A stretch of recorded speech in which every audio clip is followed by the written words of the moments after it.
start recording. Okay, good, we're good. So, yeah, well, I mean, does anybody have any questions to begin with, or should I just get into it? Again, in homework help are the notes that I'm going through. Chapter 5 starts at page 9. And yeah. Like I said, a lot of this is kind of a mess to me, so we're going to have a little bit of trouble with some questions, but it'll be okay. 5.3 onwards, yeah.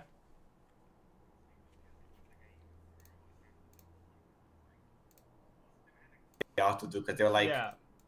because all the questions, like I don't know, at least from what I saw, maybe like I looked at the wrong place. So like all the regular questions they give you in the slides, it's all like all the slides question are it's like a sequence. It's like number. But then you went to the homework questions, then they were like, find the sequence for a series, and like, okay, I have no idea how to do that. Yeah, I know, right? There's a lot. It seems like a little bit of a disconnect there between what Yeah, they and were teaching especially us and what's in the textbook for the homework. But they're the same like, concept, of course. They're the same ideas. It's just displayed differently.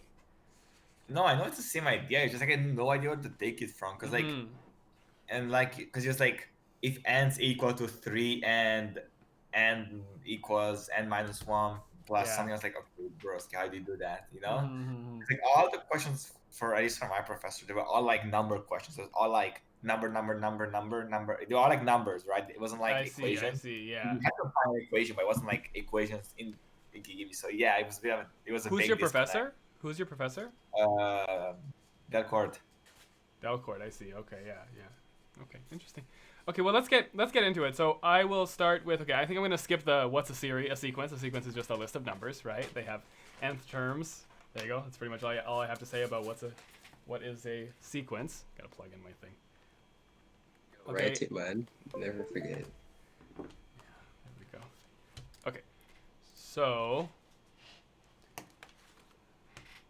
Okay. Sequence is a sequence of numbers. Okay, we have a list of numbers. The most interesting thing is when you have a formula for this list of numbers. So there's two different formulas. We have the explicit formula. Right? We have the explicit formula. Explicit formula.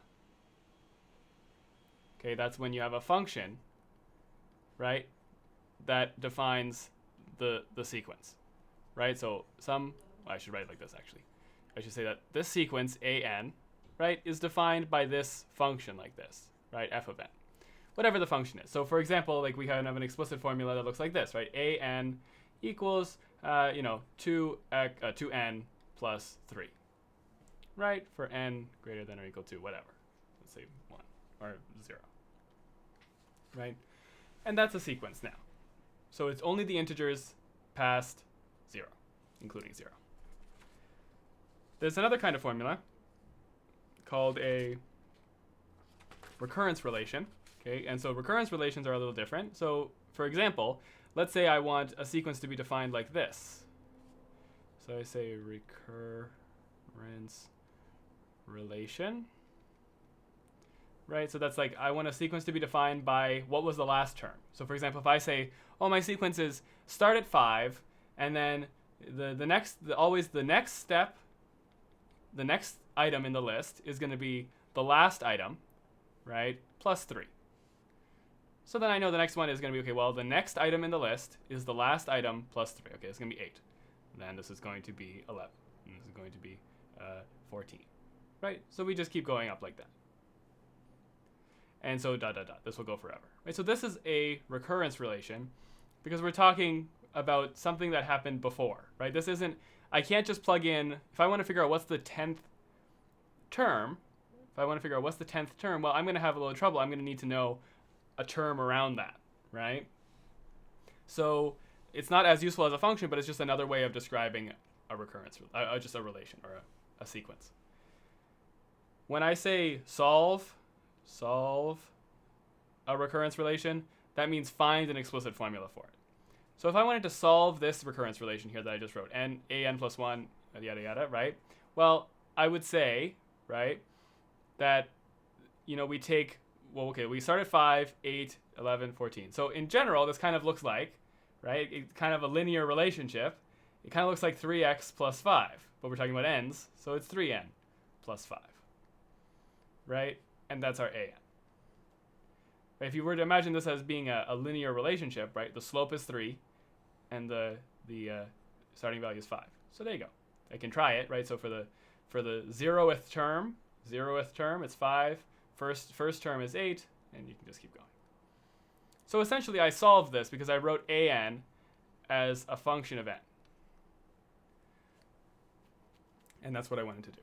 Technically, though, when you do this, you should check your answer by putting it into the recurrence relation and seeing if it's right. Right? We're trying to see that if n plus 1, which would be 3n plus 1 plus 5, equals 3n plus 5 plus 3. Right? Because that's an. That's an. And that's an plus 1. So we're trying to see if this is true. Is 3n plus 3 plus 5 equal to 3n plus 5 plus 3? Yes. 3n plus 8 is equal to 3n plus 8. Right? So since this is true, our function was correct. Because it matches the recurrence relation. So this is a very, very basic example, of course. But just to get you the idea of checking a recurrence relation, which we will do more after. Okay, so then there is... Of course, anybody can stop me if they have any questions. Just, tell me something. But there are two important kinds of sequences. Well, there's lots of sequences, but two that we can name are arithmetic sequences, right? This is an example of an arithmetic sequence. It's just the common difference, right? It's a common difference. So in general, it's written as an equals an minus 1 plus k. So that's a recurrence relation. Right? The next term is the last term plus something. So in the case of 5, 8, 11, 14, that would be an equals an minus 1 plus 3, which is effectively the same thing as what I wrote up here. So, yeah. So this is saying the next term is the last term plus some number. That number is called the common difference, right? That's the d or whatever you want to call it, right? So that's that. They can also be written as an explicit formula like this. An equals p minus k plus nk, where p is the starting value and k's are the common differences. That's all in my formula. That's all in the formula sheet, which is... which is effectively what I have here, because this is, where is it? Wait, that says k in the brackets? Yeah, that's p minus k plus nk, right? That's right, yeah, that's right. Okay, thank you. Which is effectively what I have here, right? So p minus k is 5. The starting value, minus the common thing. Okay, I guess it's not 5, because this is assuming that you're starting at the first term. This is assuming you're starting at the first term. So we started at the 0th term, so our thing is a little different. But it would have been the same if we set it up like this. We would get the same relation. We would just be starting at the first term. Yeah. Sorry, what's k? K is the common difference. Oh, okay. So that's something about arithmetic sequences is they have a common difference. They have a common difference, which is usually d, but for some reason I wrote it here as k, so I guess I'll stick with k, but yeah. But can you re-explain, what do you mean, didn't this start at the first value? I'm very confused. What do you mean it didn't start at the first value? Yeah, so look here, so the formula I got for this sequence up here was 3n plus 5, right, that's our an, right? But what I'm saying is that that's going to be equivalent, well, not identical, but equivalent to this, right? So let's do it. The starting value was 5 minus the common difference plus the common difference times n, or n times 3, which is 3n. So what I get here is an equals 2 plus 3n, right? And while these don't look the same, let's figure out what's the sequence. Well, here, if I start at 0, right? If I start at n equals 0, I'll have 5. This is n equals 1. I'll have 8. N equals 2. I'll have 11. N equals 3. I'll have 14. Right. Okay, Here, I have to start at n equals 1. Right? Because if I start at n equals 0, Okay, that is true. It's just that's going further back in the sequence. We didn't want to go further back in the sequence. So here, the only difference is that we start at n equals 1 instead. Right? Because it's 2 plus, we want the first value to be 5. So it's 2 plus 3n. So we say n equals 1. N equals 2 is 8.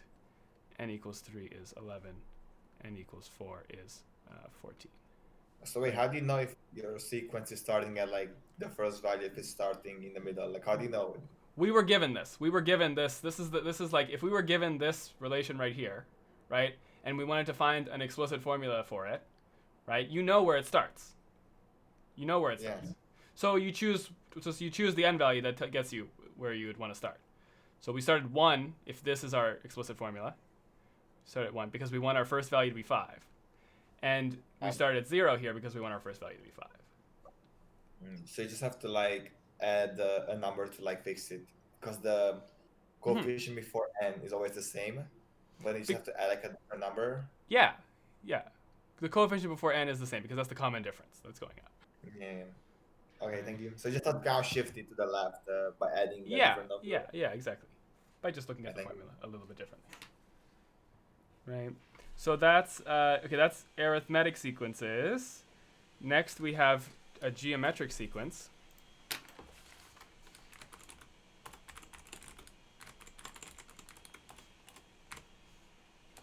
Here they have a common ratio. Okay, so what that means is that to get from one term to the other, like in the last one, to get from one term to the other, we add some number. Here, to get from one term to the other, we multiply by some number. Right, so if I'm trying, like an example of this would be 2, 4, 8, 16, 32, 64, right? So here's our sequence, right? Here's our sequence. Let's try to get, and this is geometric sequence, let's try to figure out a recurrence relation and an explicit formula for this sequence that I just wrote here, right? Well, as a recurrence relation, it looks like this in general. So in general, as a recurrence relation, it's an equals a n minus 1 times q. Right? Sorry, Adam. What was the recurrence relation mean again? The what? Sorry, the recurrence relation? Yeah. It's pretty much, we want to find an, but we don't have a function of n. We have an is equal to some other term in the sequence. See, we need to, this here is saying the last term, right? Yeah. Like if we're looking for a3, then we need to know a2 and multiply And, by that by q. Okay. Right? Thanks. So we have a common ratio, and that's q, right? Q is the common ratio, right? So to get from one term to the other, we have to multiply by q. So what are we multiplying by here? Well, we're multiplying by 2, right? So in this case, q equals 2. So the recurrence relation for this is an equals an minus 1 times 2. And I do actually have to specify a n here. So n is greater than or equal to, n is greater than or equal to 1. Yeah, 1. Yeah. Because the point is that you can't have a negative term. So if n was 0, this could be 0 minus 1. That doesn't work, right? So we have to start at the first term with this, right? So the first term, a1, equals a0 times 2, right? And so I have to define that this is a0. That's our starting position, right? So this is a complete a0 equals 2. This is a complete recurrence relation. This thing right here. You have to actually have the relation. You have to show n has to be greater than some number, and you have to give it a starting point. I could change that starting point and it would be a different sequence. Okay, so that's for recurrence relation. And now explicit formula.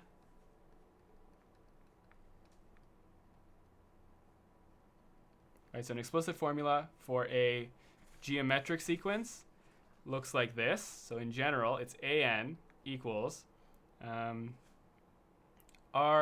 to the n, right? So we have r is our starting value. Starting value, and Q is our common ratio. Right? So n is of course the term number, right? So from here, we can use this for this sequence up here. Well, what's our starting value? Okay, starting value is 2. So for this specific example, our starting value is 2. Our common ratio is 2 n to the power n. So in general, 2 times 2 to the power n is this specific sequence up here. As a recurrence relation, as a explicit formula. Okay. Wait, so what's the Yeah. difference? Is it explicit from like a general formula for any term, and like the other one's just based on the previous term? Is like That's exactly right. Exactly right. Here I can ask, what's the 100th term? I can say, what's A100? And I can answer pretty easily, right? 2 times 2 to the 100. That's what the 100th term is. But if I only have this formula and I ask, what's the 100th term? What's A100? Well, A100 equals A99 times 2. So then what's 899? Exactly. So we're gonna have That's to you have to exactly- know A99. That's exactly what I was gonna ask you, because you Yeah. said A1 equal, AN 1 minus 1 equal Yeah. times 2, right? But it's like, what's A0? Because you just had equal to 2. Is that correct? Yeah, I just set it equal to 2. I have to set it, right? Because I can't solve for A0. I can't say Yeah, okay. A0 equals A negative 1 times Yeah. 2, because you can't have a negative term number.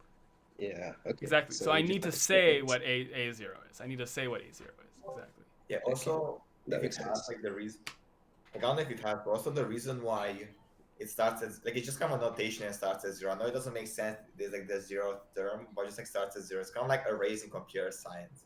Yeah, It's just yeah. not- Lists can start at 0. They can start at 0, right? Like, yeah, it doesn't. But like, it doesn't. In English, you wouldn't say the 0th term of a list. You wouldn't say, oh, that's the 0th item. But, like, it can work.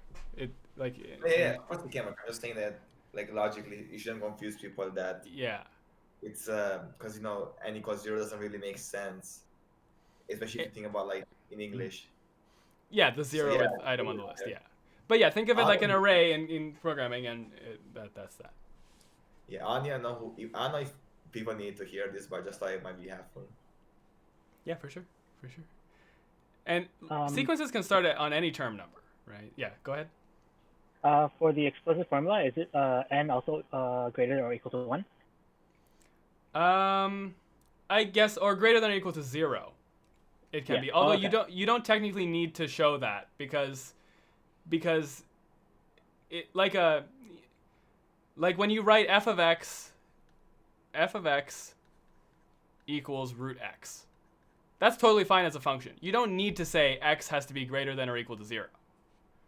Right? Because you're not restricting it by saying this. It already is restricted. So in the same way, you don't have to say that n has to be greater than or equal to 0. It just has to be.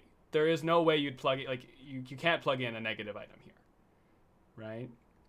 Oh, I was just wondering because I thought it would be 2 times 2 to the power of n minus 1 if n starts at 1. If n starts at 1? Yeah, well, it depends. At that point, you need to decide what if the starting item is the 0th term or the first term.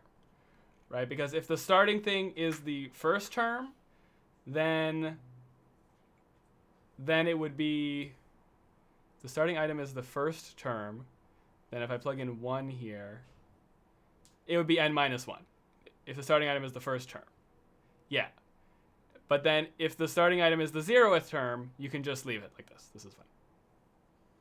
Okay, So this- thank you. Right? Yeah. So this is for n is greater than or equal to 0. Yeah. Although again, you don't need to say that. You don't need to say that. But yeah, the starting item is 0. So that is good. Yeah. Okay. So next one. Okay. Any questions? Any more questions about arithmetic and geometric sequences? Wait, can you quickly scroll up to the recurring sequences? Yes. Like even before that. Okay. This one up here. Yeah. Here. Yeah, this one. Alright, thanks. Nope. Yo, Adam, So yeah. you know that thing where like r is less than or like between -1 and 1 for one of just like Yeah. everything geometric? Yeah. Is that it? 'Cause That's for what you said 5.2. it- That's in 5.2. Oh yeah, I guess I was getting a bit confused. Yeah. Thanks. That's in 5.2. So that's for series. which we will get to in 5.2. Okay, so then, well, what happens if you need to solve a recurrence relation, right? What if you get some sort of recurrence relation and you need to be able to tell me what is the explicit formula for that recurrence relation? Well, there are, if you look in my document, right, there's a little helpful thing there that I wrote for like how you do it. So in general, first you try to identify it as either an arithmetic or a geometric sequence. If you can do that, if you can see that it's that one of those two kinds of sequences, there's just a formula. But sometimes it's not, right? So let's do an example of both that I have from Horowitz's lectures here. So let's say I have example. Let's start with one that is an arithmetic or geometric sequence, right? So the sequence is a1 equals 5, okay, and an equals an minus 1 times negative 2. So what kind of sequence is this? It's either geometric or arithmetic. Geometric, since it's like, Yeah. it's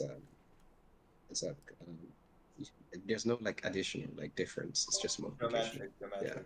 Yeah, because the next term is the last term multiplied by some number. That's exactly what a geometric sequence is. It's the next term is the last term multiplied by some number, negative 2. So since it's that, yeah, go for it. So what happens if it was instead 3 something plus something, or 3a plus 5? Then why is it? Because it's in both. 3an plus 3an minus 1 plus 5. Yeah, then what do you do? Because it's in both. Because it's Then- in multiple. Yeah, then I guess it's more complicated. I don't know, but maybe let's try that after. Let's try this after. Okay. Okay? Okay. We'll try that one after. So this one here, because this one's done in just 1 second, right? So we know it's a geometric sequence. Okay, great. The explicit formula for a geometric sequence can be written as an equals r q to the n. What's our q? Well, q is negative 2. Right? Q is negative 2. It's the common ratio. And r is our starting number. Let's just say we can choose for, this is for n is greater than or equal to 1. So let's choose a1 equals, this is for n is greater than or equal to 2. Because, look here, a1 equals 5, right? So I can only solve for a2 because that'll give me a1 times negative 2. Right? I can't solve for a1 here because it's going to ask me for a0, but I don't know a0. I only know a1. Right? So that's why this is greater than or equal to 2. So now I can solve for what's a2. Well, that's 5 times negative 2. Oh, I just realized, actually, hold on. We don't need to do this. We know an initial value. So our initial value is just 5. I was kind of overcomplicating it there. I was solving for an initial value. We don't need that. We know our common ratio. We know our initial value. So for this is going to be an equals 5 times negative 2 to the power n. And let's just check this quickly, though, because there's a possibility that we have to change something. So let's see. What should happen is that if I plug in 1, a1, I should get 5, right? Well, I actually get negative 10. So what I have to do is that since I'm starting on the first term, it's negative n minus 1. Okay, so I'll write that here quickly. So starting on the zeroth term, it's an equals r q to the n. Starting on the first term, it's an equals r q to the n minus 1.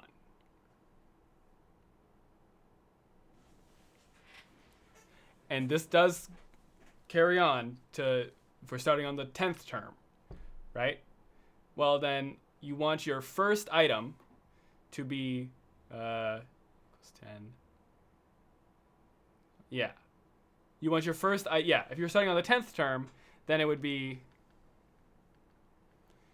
on the 10th term, it would be an equals r q to the n minus 10. Right, because we want our first value to not be multiplied by anything. We want the thing in the exponent to be 0. So if our first value is 10, 10 minus 10 is 0. and it's just r. And that's the whole point. R is our starting value. Okay, so that's a good thing to know. And yeah, we have the recurrence relation. I mean, we have the not the recurrence relation. We have the explicit formula. That's it. That's the explicit formula for that relation. So then next we have a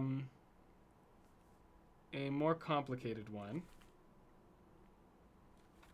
Yeah, let's do this. Let's do this one. It's a little bit more complicated. So I'll leave it here.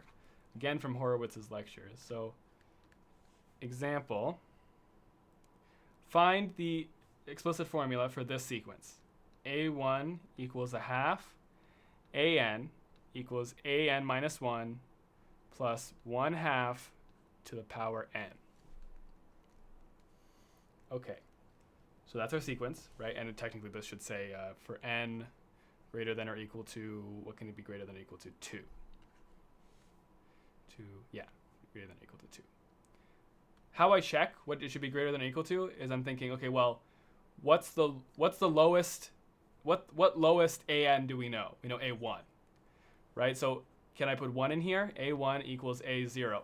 I can't. A0 is there. Okay, let's try A2. Yeah, this will put A1 there, and that's okay. Right, so this is good. N is greater than or equal to 2. Okay, so we need to find some sort of recurrence relation. I keep saying the wrong one. We need to find some sort of explicit formula for this recurrence relation. So how do we do that? Well, for something more complicated like this, just let's start by writing out some of the terms, just to get an idea of what's happening here, right? So luckily I have them in front of me already, but so A1 equals a half, A2 equals 3/4, A3 equals 7/8, A4 equals 15/16. Okay. So now you have to start identifying some sort of pattern that's here. Well, I notice, so I'm trying to make a formula for AN. I notice that the bottom is a power of 2. So the first term is 2 to the power of 1. Second term is 2 to the power of 2. Third term is 2 to the power of 3. So it looks like it's all 2 to the n. Right? So the denominators are matching up. Now the numerators are all just 1 off from the denominator. So it's 2 to the n minus 1. And that's our explicit formula. So for a more complicated recurrence relation, you got to be good at patterning, like seeing what the patterns are that are happening in front of you. Wait, so for this one, you don't use the formula. You just have to logic your way through it, right? Well, this isn't arithmetic or geometric, right? So there's no formula. Okay, so if it's not strictly arithmetic or strictly geometric, you have to do this. I mean, how I would do it is I would write out a couple terms and see if I see a pattern. Right, that's how I would do it. Just to be clear, you were given A1 and you found the recurrence formula, and well, I didn't find it. I was given this. Oh, you were given that? I was given everything in the blue box now. Yeah. Oh, and then you just put some terms in to find like a general formula, basically. Yeah, to see if I see a pattern, right? Yeah. Right. But this AN equal 2n minus 1 over 2n, that's a general formula. It's not arithmetic or geometry because it has both. Yeah. Okay, yeah. Yeah, that's right. So technically, we should now check if this is true. We should now check if that AN satisfies AN equals AN minus 1 plus 1/2 to the power n. Is that what the formula was? Yeah. So let's try it. Does 2 to the n minus 1... Oop, someone's a robot. 2 to the n plus 1 minus 1 over 2 to the n plus 1 plus 1/2 to the... Yeah, 1/2 to the n. Hold on. That's meant to be a minus 1. And yeah, that's fine. That's right. So we have to check if this is true. I just subbed in what we know for our formula, right? That this is that. This is that. And this is from the formula. If this is true, then our thing was true. Our equation was true to begin with. Right? So let's try to make let's try to turn. What did he do? Let's see. I'll take the. Yeah, I'll take the right-hand side and show that it's equal to the left-hand side. Right. So the right-hand side equals. Okay. Let's see what we can do. Well, this is going to be 1 minus 1 over 2 to the n minus 1. Hopefully you can see that. Right. These divide. These go like that. Plus 1 over 2 to the n. Right? Now our denominator is 1 minus, well, the denominator here is, oh no, that's not right, hold on. Okay, I have to Wait, can't you just like divide it? So can't you do 2 to the power of n divided by 2 to the power of 1 and then factorial 2 to the power of n or something like that? Can't you do that? For this middle one? Yes, for the middle one. Split it up and then factorial 2 to the power of n. Would that help? Let me think for a second. What it would. No. Yeah. It would be 2 to the power of n divided by 2. And if you divide it by 2, that will go to the top. And then you can factorial 2 to the power of n. And it's like 2 plus 1 or something, and 3, and then blah, blah, blah. Hold on. I'm confused. How is it 2 to the power n divided by 2? I see that that's right in the thing, but how do I get that? 2 to the. You know, like the laws? Yeah, you know, like the laws? Yeah. So isn't it like if it's subtracted, then you take like the division? Oh yeah. Never mind. Okay. I see. I'm thinking like log rules and exponent rules kind of mesh back and forth in my brain. So yeah, you're subtracting in the exponent, so you're dividing. Yes, of course, you're dividing out of the exponent. So what that means is that this is equivalent to 2 to the n over 2 plus 1 over 2 to the n. Right. 1 minus 2 over 2 to the n plus 1 over 2 to the n. Yeah, you just factor out then. 1. Well, this is just 1 minus 1 over 2 to the n. Right? And does that become after? Like times 3? Well, it's minus 2 and then 1. Well, right? I'm confused. This turns into that. Because minus 2 plus 1. Minus 2 plus 1. Okay, I was overthinking it. Sorry. Yeah. Don't worry. Yeah, you can factor out the 1 over 2 to the n. You can do that. And that's effectively the same thing. Right? But you don't have to. You can just say, well, negative 2 plus 1 is 2. It's 2. Okay, thank you. Because I got confused from like the last step to like factors. Then, yeah. Don't worry. So then now I'll just take the left-hand side. Right? The left-hand side was 2 to the n minus 1 over 2 to the n. So this is 1 minus 1 over 2 to the n, which equals the right-hand side. Right-hand side. Therefore, an equals 2 to the n minus 1 over 2 to the n. So we showed it's true. So in general, that's how I would solve a recurrence relation. So we need to do all this to solve or to prove that? I don't know if the teacher would be okay with you just stopping here, right? Because you don't know for sure that the 5th term will match this formula. And even if you think it will, do you know that the millionth term will match that formula? Like it might not, I don't know. So doing this whole process proves that an truly is equal to this. Not just the first 4 terms of an, but all of an. Wait, I get it. Could you just scroll up a bit? Sorry, Yeah, scroll up a bit to here. Yeah, no, a bit down. Okay, that's it. I'm a bit confused with the. Did you get the same thing on both sides at the end? Yeah, because look, I got right-hand side is equal to this, and then I went to the left-hand side and I showed that it's equal to this. Oh, because you just divided through. Okay, all right. Wait, could you scroll up a bit? Like right after when you turn to the left side, right side? Yeah, up a little bit. Yeah, there. Thank you. Why do you... sorry, Adam. Is it possible to go to the beginning of the question? Yeah. This is the beginning So here. so in the question it says n is greater than or equal to 2, but in those like green numbers you have on the left, the green terms, you start from A1. So how is that possible? We know A1.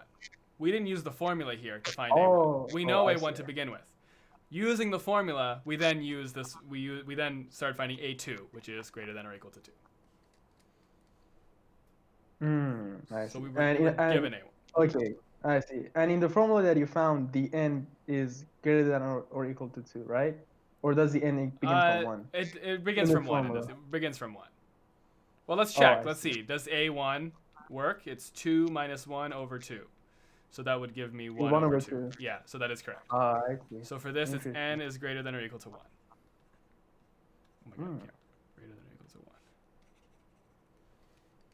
Okay, that's good. Thank you. No problem. What was the question asking for? Solve. And what that means is find an explicit formula. So solve. When you say solve a recurrence relation, that means find an explicit formula.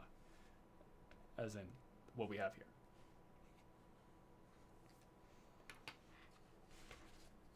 So this is the recurrence relation, and now we have an explicit formula.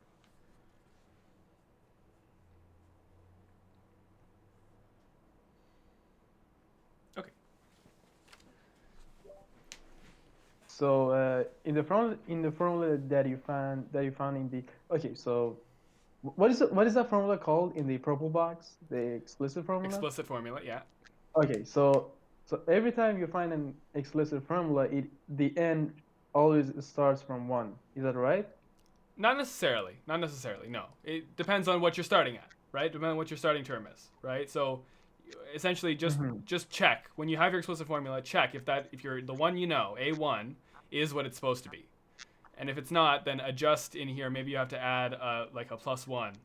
Or if this was the 0th term that we were starting at, if that was the 0th term, right? Then it would have to be this would have to be n minus, no, this would have to be n plus 1 on all of these, plus 1. Because if I try it now, A1 is going to be, A0 is going to be 2 to the 1 minus 1 over 2 to the 1. Yeah. Right? I see. And n begins from 0, I see. In that case, n would begin from 0, exactly. Yeah, but here we have 1. I see. Yeah. Interesting. Okay. So any more questions? If not, I will move on to limits.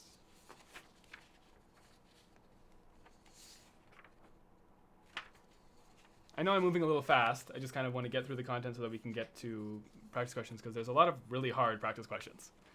That's okay. But you did say something weird earlier. You said like a sequence is a sequence of numbers. Yeah. It's like, that's right? Well, a sequence is a list of numbers. Okay, here, I'll go. Yeah, because you said earlier, it's just like, I don't think that's allowed. Yeah, no, that isn't allowed. You're right. So, sequence, I mean, you can see it in the document too, right? But yeah, sequence is just a list of numbers. Yeah. Right? With some kind of rule between them to get to the next term. Right? Yeah. Okay, so can I move on to limits now then?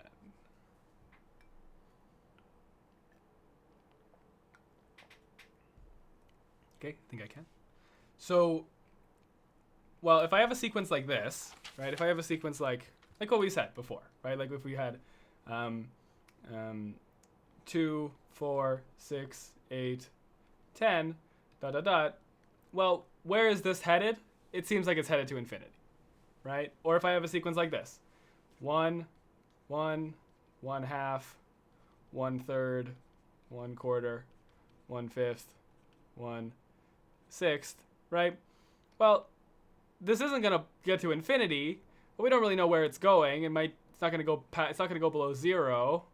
It's always gonna be greater than, right? So it's kind of stuck somewhere, right? So you can kind of have an idea of like where these things are going, right? Where these sequences are going, right? So that's essentially what the limit is when you say, well, where is it going to go really, really far away? On the 10 millionth term, is it going to be close to something? And on the 10 millionth and first term, is it going to be close to the same thing, right? So assuming you go really far away, what's the limit as you go to infinity, as the term number goes to infinity. So sometimes, in the case of something like this, and like this, but in the case of something like this, you diverge, right? You diverge, which means you go to infinity. There's no set number that you stop at. You just diverge. But there are many sequences where you don't diverge, right? So if I find one, let's do an example. So, for example here, if I have an equals 2 minus 5 over n squared. This is a sequence, right? And I'm asking, okay, well, what is the limit of this sequence? If I make n a huge number, where does this go, right? Well, what we can do is we can take, what we're asking is we're saying, what's the limit as n goes to infinity of an? So the way you do this, the way you actually solve this, is that we see, well, okay, an is equal to f of n, right? Where f of n, well, f of n is this, right? F of n is this thing. And so how you do this is you bring the function to the continuous world. You make it f of x, and this is 2 minus 5 over x squared. Sorry, this is, I missed the limit sign, so let me write the limit. Okay, forgot to write the limit. So we can change this to the limit as x goes to infinity of f of x equals the limit as x goes to infinity of 2 minus 5 over n squared. Okay, but maybe you're wondering, why are you allowed to do that? Why are you allowed to turn this function of n into a function of x, right?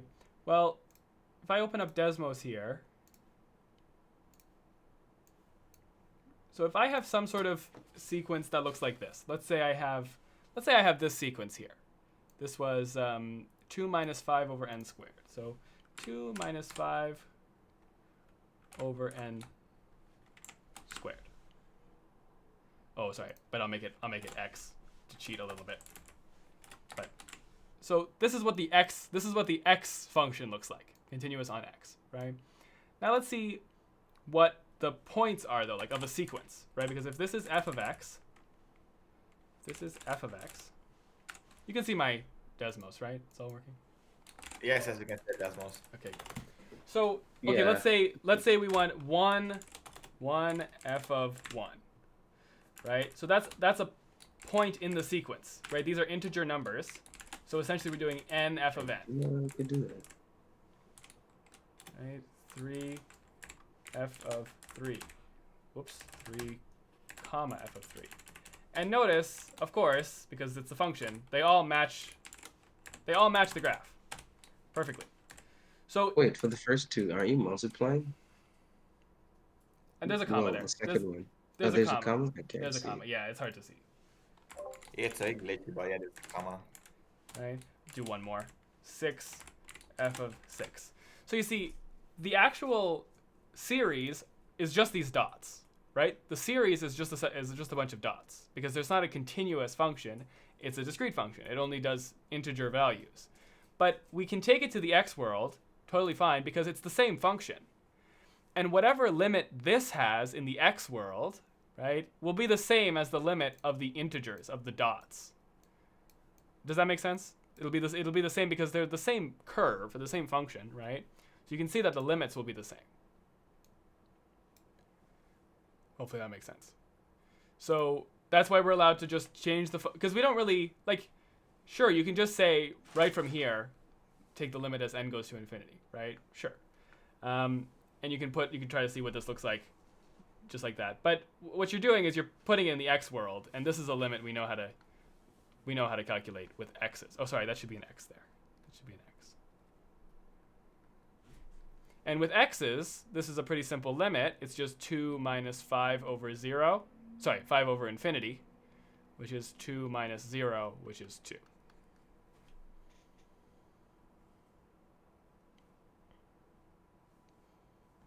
And the limit is 2.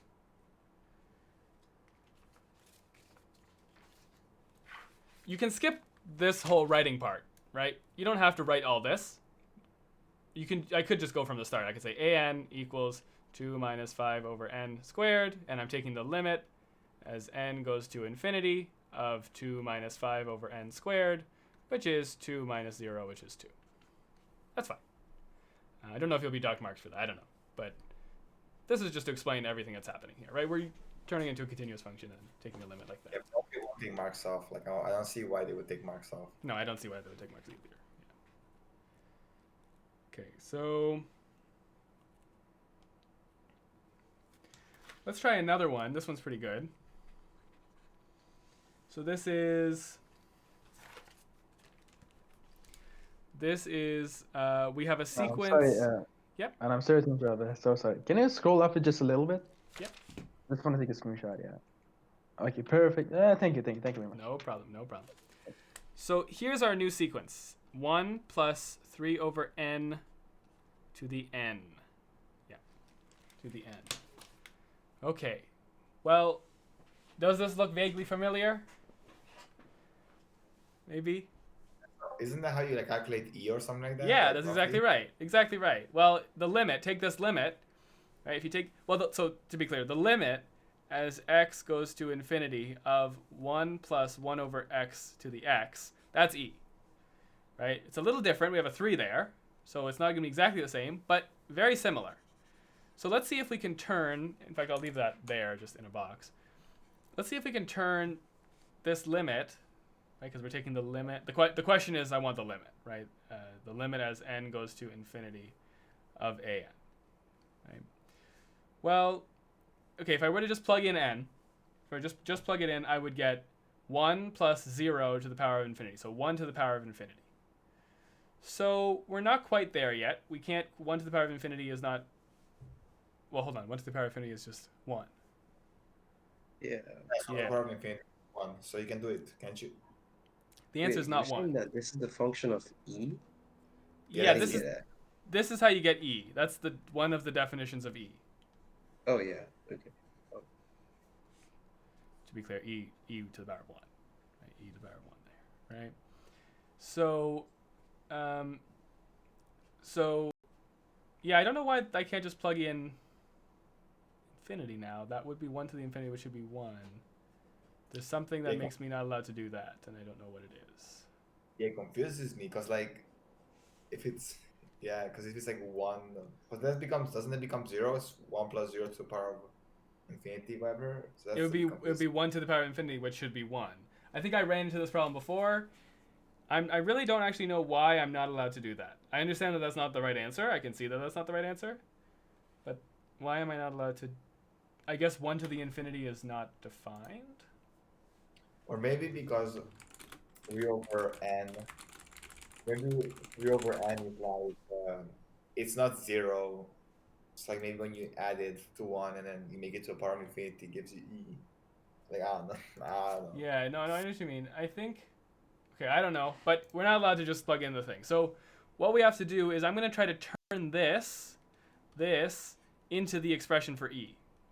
So what do I need? Well, I need a 1 over n here, right? I need a 1 over n here. Or 1 over some variable, doesn't matter what variable. So I'm going to define 1 over k to be 3 over n, right? To be the thing that I want. Like I said, I want a 1 over a variable there. So I'm defining that to be like that. But then I have to decide what goes up here, right? So what's n equal to? Well, k equals n over 3, n equals 3k, right? So I can turn this limit into, so the limit as n goes to, sorry, not n, but we'll get to that in a second, of 1 plus 1 over k to the 3k. So I'll take a second there. Remember, I said 1 over k is 3 over n. So I can just replace this with 1 over k, and I did. And then I said n is 3k. By the same relation, by the same thing I'm saying here. And this is technically the limit as 3k goes to infinity.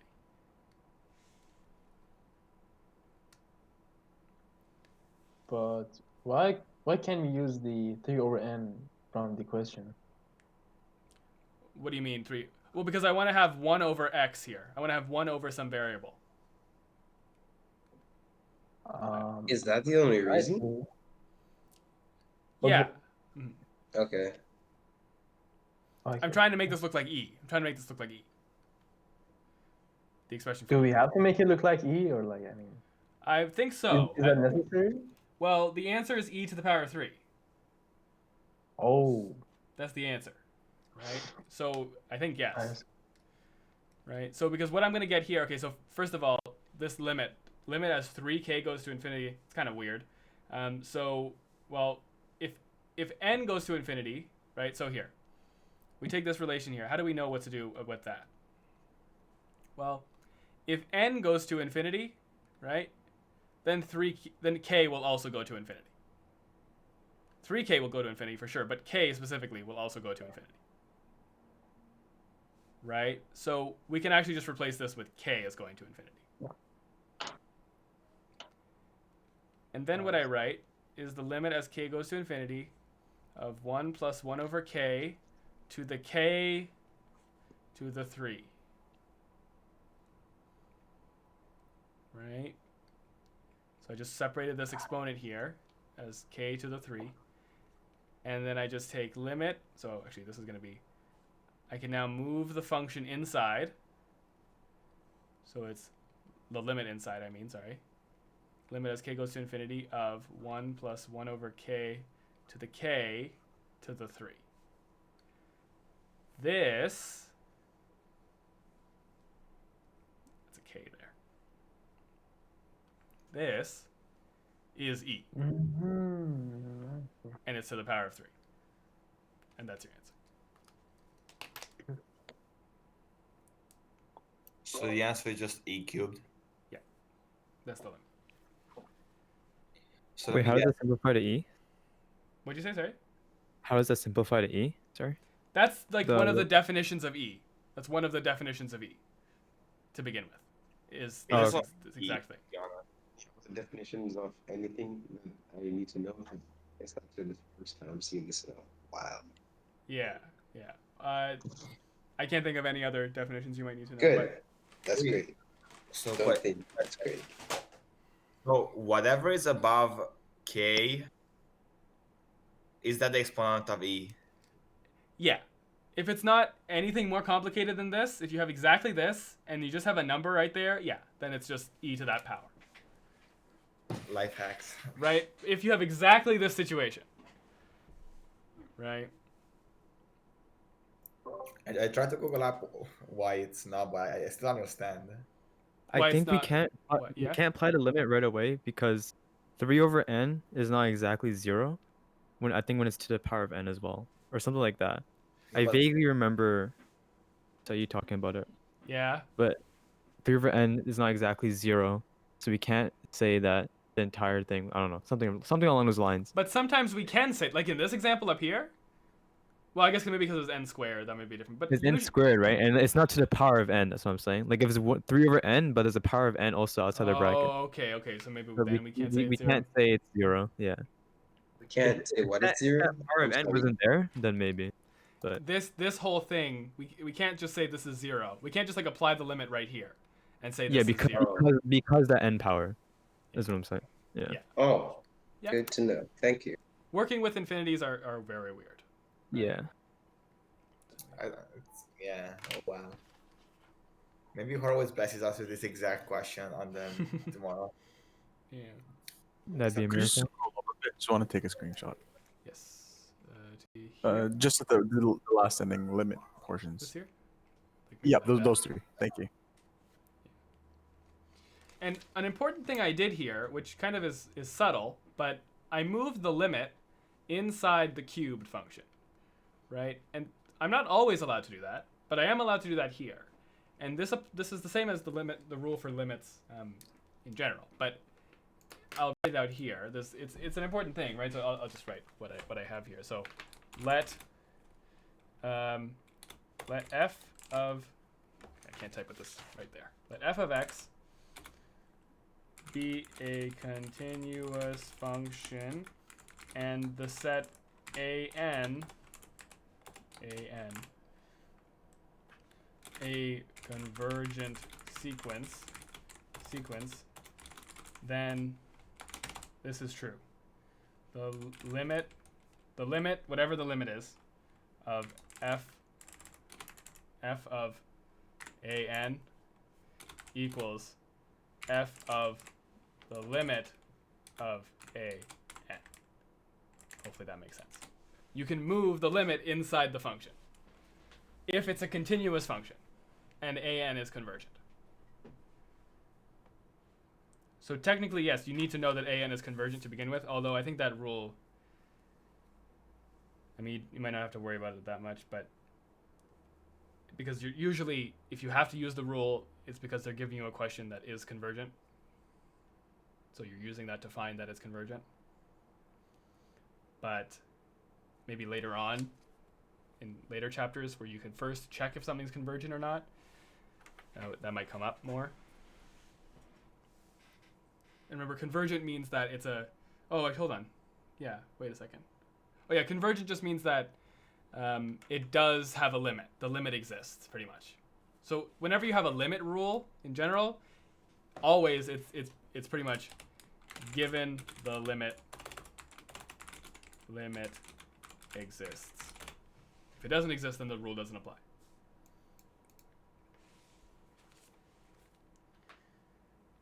Right. State that statement, please. How about I do it with an example?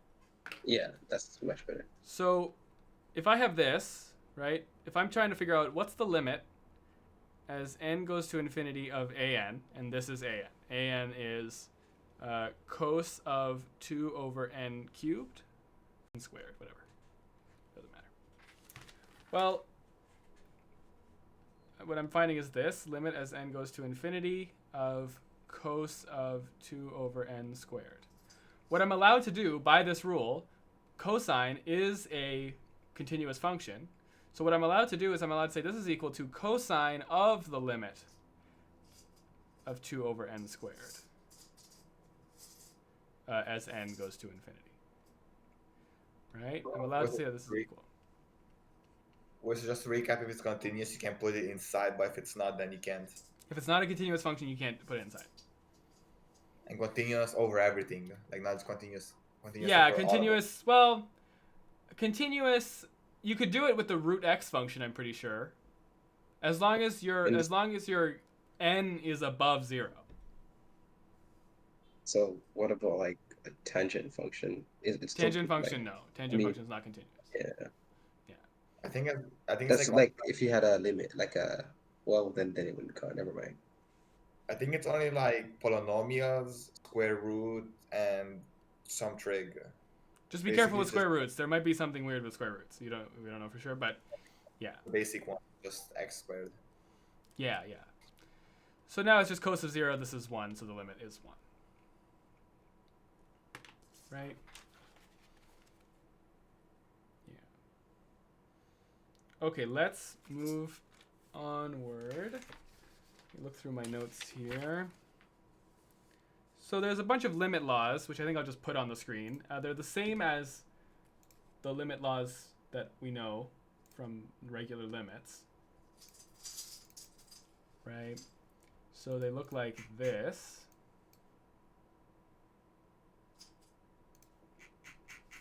Hold on, let me just find it now. There you go. So again, they're the same as the limit laws that we know.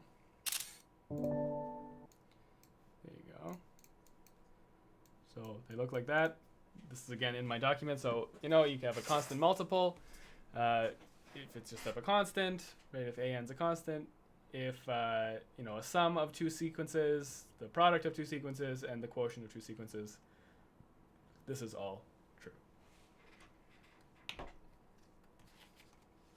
Okay. The next thing we have is Squeeze Theorem Squeeze Theorem with sequences. So what that means is that if we have, similar to functions, if we have three sequences, an, bn, and cn, and this is true eventually, right? So later down the line, right? So it doesn't have to be true always, but it has to be true at least after some point that whatever the value of an is that's less than bn, which is less than cn, right? Well, if this is true, then if these limits agree, then this limit is the same thing. And remember, when I'm talking about sequences, the only limit you ever calculate is as n goes to infinity. So when I just say the limit of something, it means the limit as n goes to infinity. You don't calculate the limit as n goes to something else, because you just don't. We haven't had discontinuous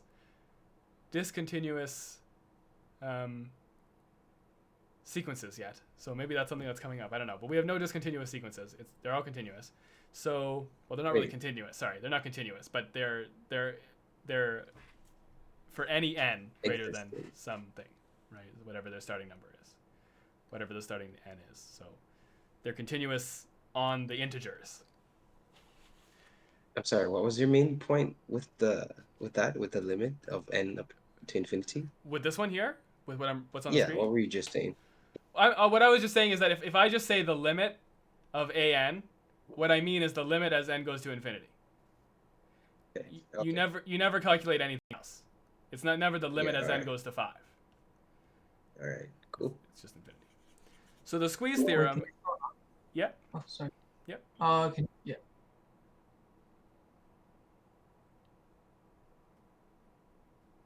All good? All right, thanks. So essentially, the squeeze theorem says is that if these limits, agree, right? If I say the limit equals L of both of these things, then the limit also equals L of that one. So this is the same squeeze theorem we had in Calc 1. Let's do an example with it then. Let's do actually one from the book that I remember. So find the limit as n goes to infinity of sine n 1 over sine n times sine 1 over n. Okay. So to calculate this, right, this is our sequence an, right? That's our sequence.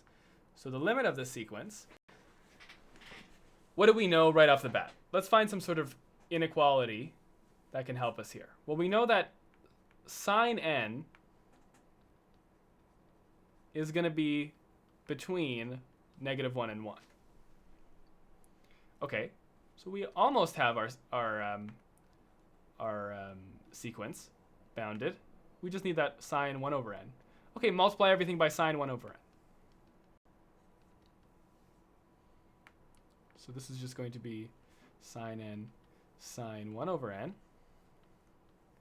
greater than or equal to sine 1 over n. Okay, we now have our sequence bounded between two other sequences. Let's check these limits, this limit of this, limit of this.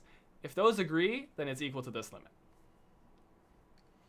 So what's the limit as n goes to infinity of negative sine 1 over n? Well, based on this rule up here that I wrote, this rule right here, and the example we did after, I can rewrite this as negative sine of the limit n goes to infinity of 1 over n. Right? Well, this is 0. That's 0. So we can say that that's that limit, and then we can check this other limit, limit as n goes to infinity of sine 1 over n. Well, for the same reason, that's 0. So if this limit's 0 and this limit's 0, then this limit of sine n sine 1 over n also equals 0. And again, why we multiply the entire thing by sine 1 over n? Because we want our sequence bounded between two things. This is not our sequence, right? Our sequence is sine n sine 1 over n. So to make this our sequence, we multiply everything by sine 1 over n. Oh, yeah, okay. Thanks. So in the regular question, what will be given? Will the first two lines be given? This will be given. So how about the second one? Or the second one you come up with that? You have to know that, well, sine and cos are both bounded by -1 and 1. So if you ever have a limit with a sine or a cos, that's a good chance that it might be a Squeeze Theorem question where you need to use this fact. All right, thank you. Yeah, no problem. Even the two. Okay, actually no. There's another. Let's do another Squeeze Theorem question, because here's a Squeeze Theorem question that's not. Example there. Here's a Squeeze Theorem question that's not a cos function or a sine function. And anybody can chime in if they have any questions. Let's see. Should have discussions open. So if anybody wants to look, you can message me in discussions if anybody wants to talk to me. So let's try this one. Limit as n goes to infinity of -1/2 to the n.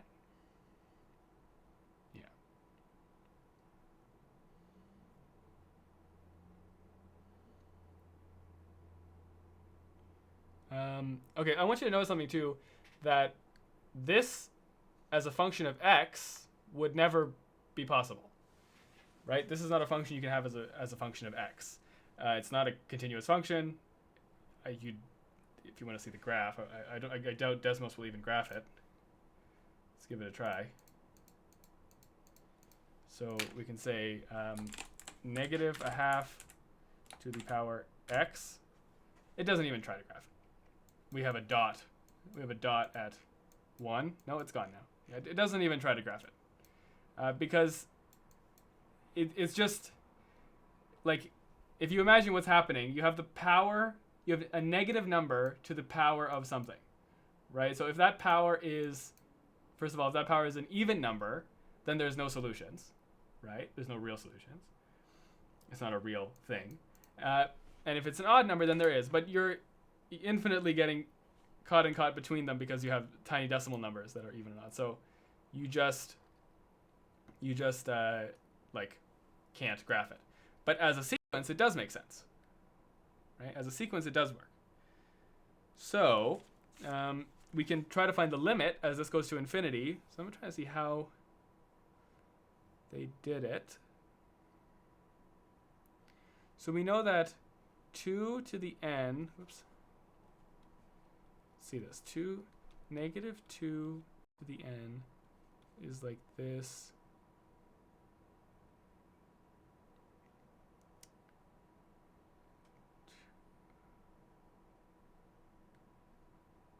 Hold on, let me see this. Okay, this is the inequality I have on my screen, on my paper. I'm trying to see if I can make sense of this. Less than or equal to 1/-2 to the n, less than or equal to 1/2 to the n. So that's the inequality I have on my paper. So if I want to do this limit, let's see where we are. Okay, we're good. I want to do this limit. How do I come up with this? Okay, so flipping all the things is -2 to the n greater than or equal to -2 to the n greater than or equal to 2 to the n. Divide everything by 2 to the n? No, can't do that.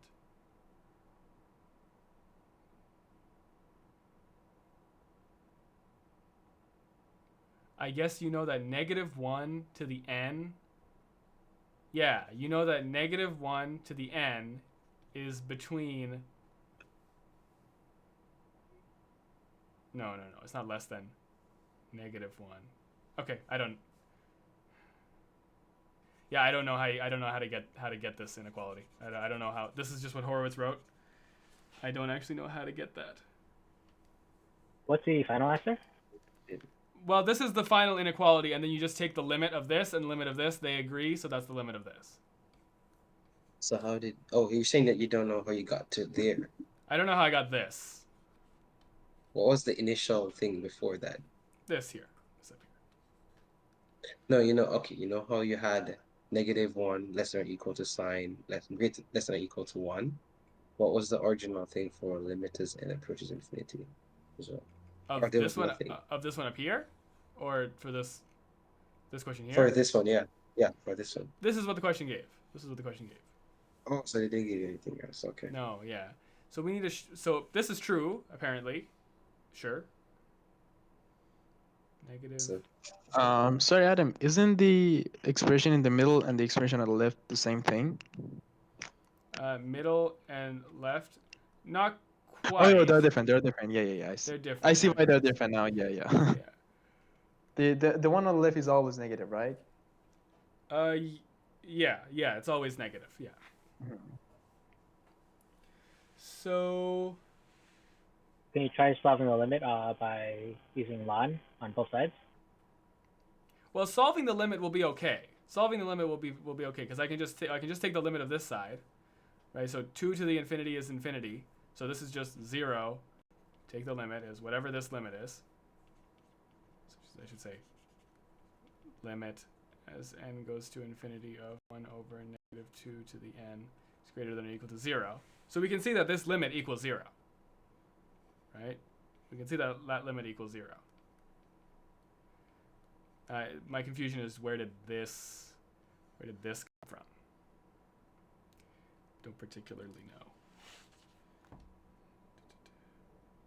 know. I might be wrong, but isn't that when you expand? Isn't that when you like expand the exponent into the thing? So it's like 1 to the power of n over the power of n. Well, negative 1/2 to the power n can be written as 1 over negative 2 to the power n. So that's why this is in the middle. That's why this is in the middle, because we're trying to bound our sequence. So that's the thing in the middle, because it's equal to this. Mm-hmm. But I need to show that that is between some number. 1 over...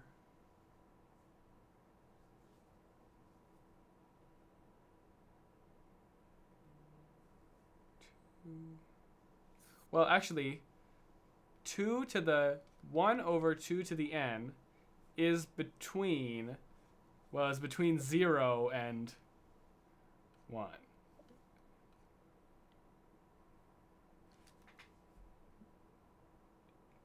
And that's not what they did here, because that's this.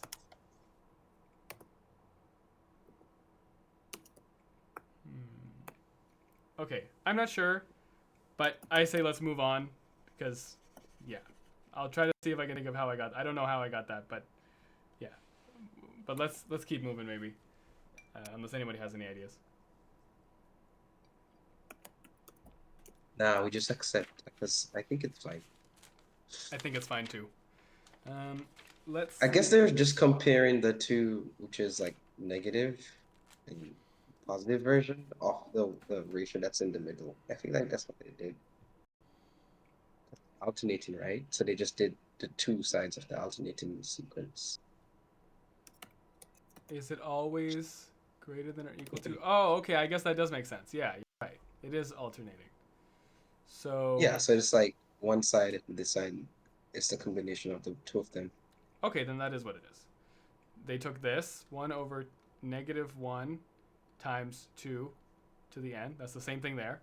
This is equivalent to negative 1 to the n times 2 to the n. Right? 2 to the n. Well, this is always, what are the options? It's either being multiplied by negative 1 or not. So it's always between negative 1 over 2 to the n thing. and 1 over 2 to the n. Exactly. This is our sequence. Limits of these agree, so limit of the middle agrees. There you Okay. go. That's good with me. Sounds good. Okay, next bit is the bunch of terminology that we have. So I'll actually also take this from the document because it would just be a lot of writing. So I also wrote, oh, I realized I forgot to add something to this document, which I have to add. So maybe hopefully I didn't share the wrong, I mean, not that I shared the wrong one, but there is technically something missing from this part here. So there's a bunch of terminology here. Okay, so if a sequence is bounded above, that means the sequence keeps increasing, right? But it never passes a certain point, as in you have like an asymptote, right? If it's bounded below, it's the same thing, right? If it's bounded, that means you're bounded above and below, right? So maybe it goes like, maybe your sequence is like sine n, right? So sine n would look like something like that, right? So that's bounded above and below. Okay, and so how do you show these things? So both of them I wrote, you just show them by inspection. There might be a better way. I mean, maybe if you have a hunch of what this number could be, you could set up some inequality, right? But in general, that's kind of also by inspection, right? So that's still kind of, if you have a hunch, that's still kind of inspection. So just look and see. So sine n will be bounded by 1 and negative 1, right? And some other functions will be depending on the function, right?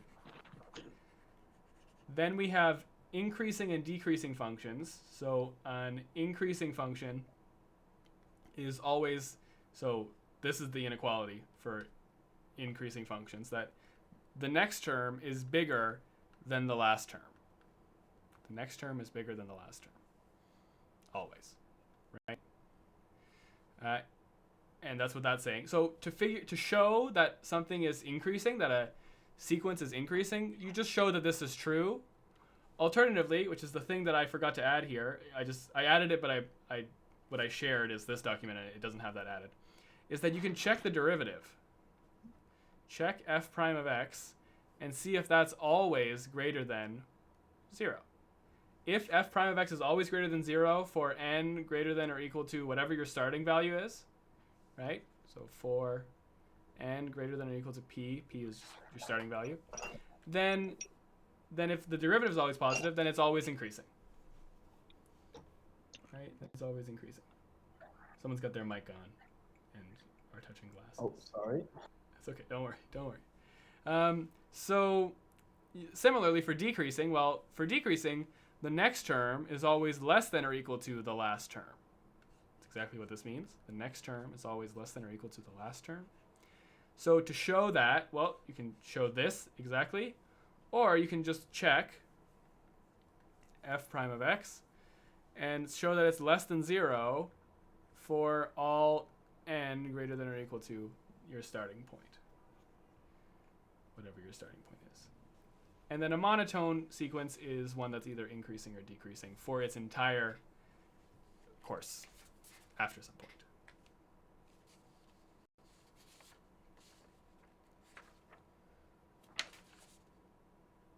And the last thing that's of note here is that if something is monotone, by say something I mean if a sequence is monotone and bounded, then it is convergent. Therefore, the limit exists. Okay, and I think that kind of makes sense, because if you look here, show a picture that shows it nicely. If I can find it. It's in the textbook here, I'll find it.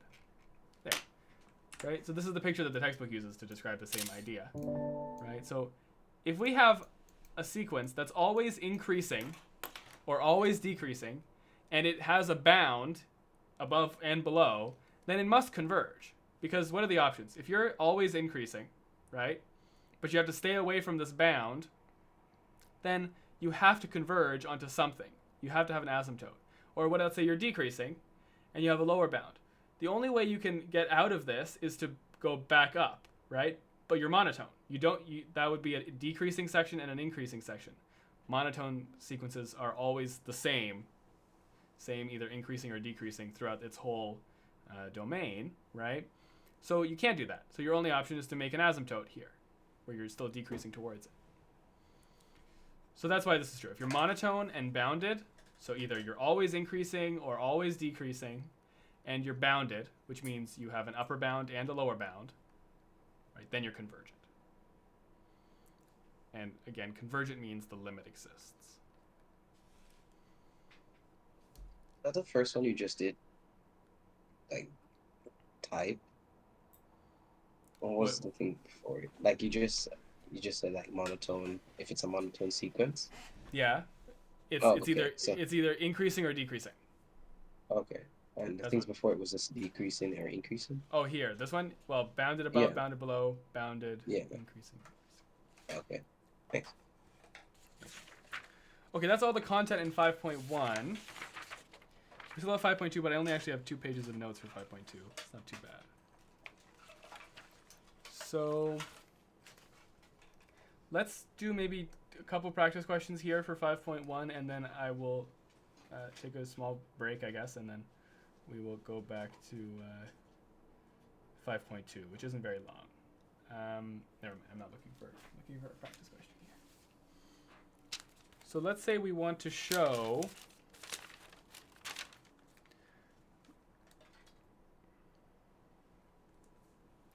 Horowitz did like a ridiculously complicated question that I even understand why it was here. I'm gonna be honest. That's the one for tomorrow. Actually. That's the one for tomorrow. Yeah. I think Like we're one okay. Of two, at least. Yeah.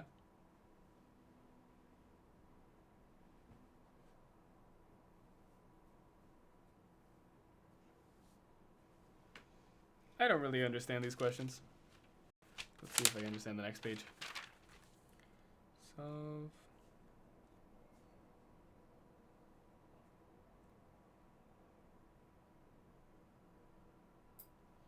No.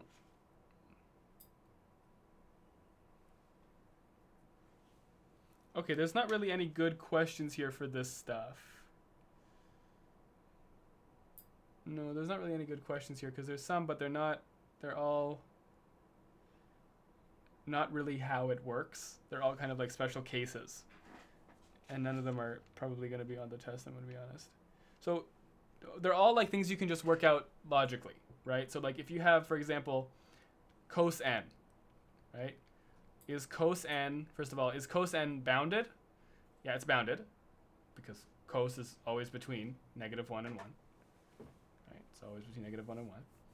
Okay, it's bounded. Is it monotone? No, it's not monotone. Right? So just like that, you can kind of just work out in your head. There's a bunch of questions here like that.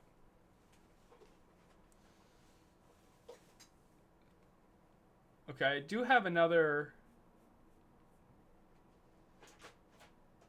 Let's see this for a second. Adam. Yeah. What did you just prove? Is you just since the sequencing is increasing bounded above? What was this? This is the monotone. So, yeah. Convergence theorem.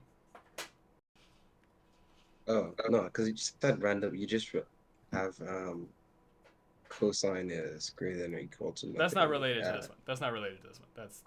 Yeah. That's not related. No. This is me just saying that there's a bunch of examples that are like this, asking is it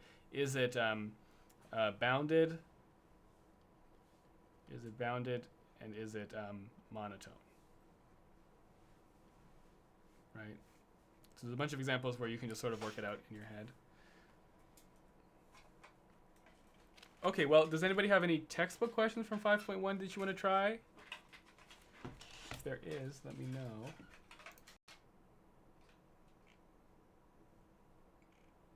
And if not, let's take a 10-minute break, and then I'll start 5.2. And 5.2 will not last too long.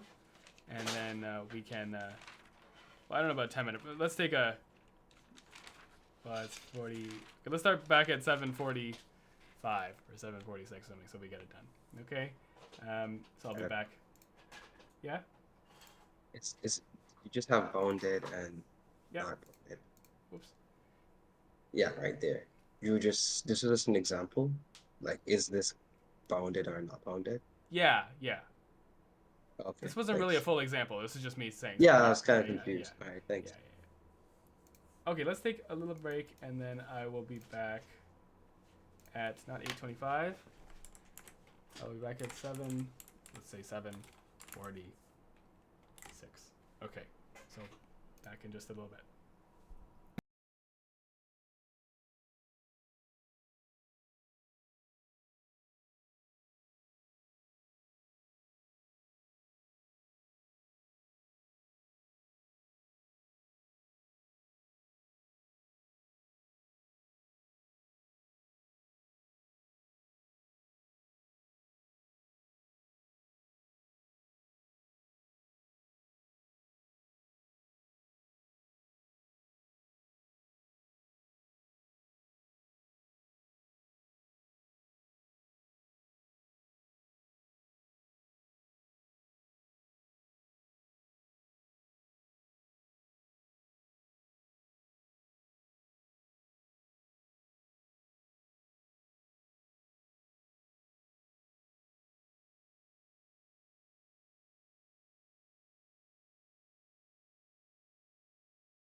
Yo, so what class are you guys enjoying this semester the most? None of them. None of them? Like literally everything's like the same difficulty for me. I guess so. I like economics is actually not even that bad. Like I don't know, like it doesn't seem that bad. And like computer science is surprisingly, for me at least, it's surprisingly easy. The only thing I don't like about CPS is the exams are proctored. But like everything else, Yeah, they're because you have to download some app or something. Like I saw the email. yeah. I don't know. I'm not gonna cheat anyway, but like I feel like CPA, like for some classes, like the way they test is literally defeats the purpose. Like for CPS, like who's gonna give you a piece of paper for a computer science course for a computer Exactly. job and be like, okay, broski, what's missing? Like no one's gonna do that. You know what I mean? Like it's not practical. It's like literally if you know how to code, you know how to code. You don't have to be able to convert from binary to like, you know what I mean? And like upper years were telling us that we're kind of screwed because it's multiple choice. And like they got like questions that they could code. You get me? Yeah, well, I mean, like like during the test, they coded them or something, or they had the. I feel that, yeah. No, I just feel like this whole multiple choice question literally sucks the intuition out of the questions. You know what I mean? Yeah, yeah. Wait, who's your prof for I CPS? the Isaac? course, yeah, the course coordinator Isaac. He's not actually that bad. Like people like I don't know, it's not that bad. Like it's not perfect, but no one's perfect. I'm not perfect. No one's perfect. Yeah. Yeah. I asked in the chat if I got annoying or not, and no one said anything, so I guess I'm not annoying. Or people already muted my ass. No, no. It's actually good to like ask questions. So yeah. Yeah, you're fine. Don't worry about it. Yeah, that's funny. Yeah, good because I like like how you take it, bro. I like how you take it. You're just like, they probably muted. Oh well. You're Yeah, trying to understand everything. I kind of So got used to your voice from the ECN lectures now. oh yeah, my voice, yeah. I don't know, I'm more talkative and like You're like always talking to Gurvit in the ECN lectures. yeah, yeah. Because the thing is, I'm generally like a more talkative person, and like I had this issue in like I don't know, like in uni, I didn't really talk. Like I guess I talk in uni too, but like in high school, I would talk like a lot.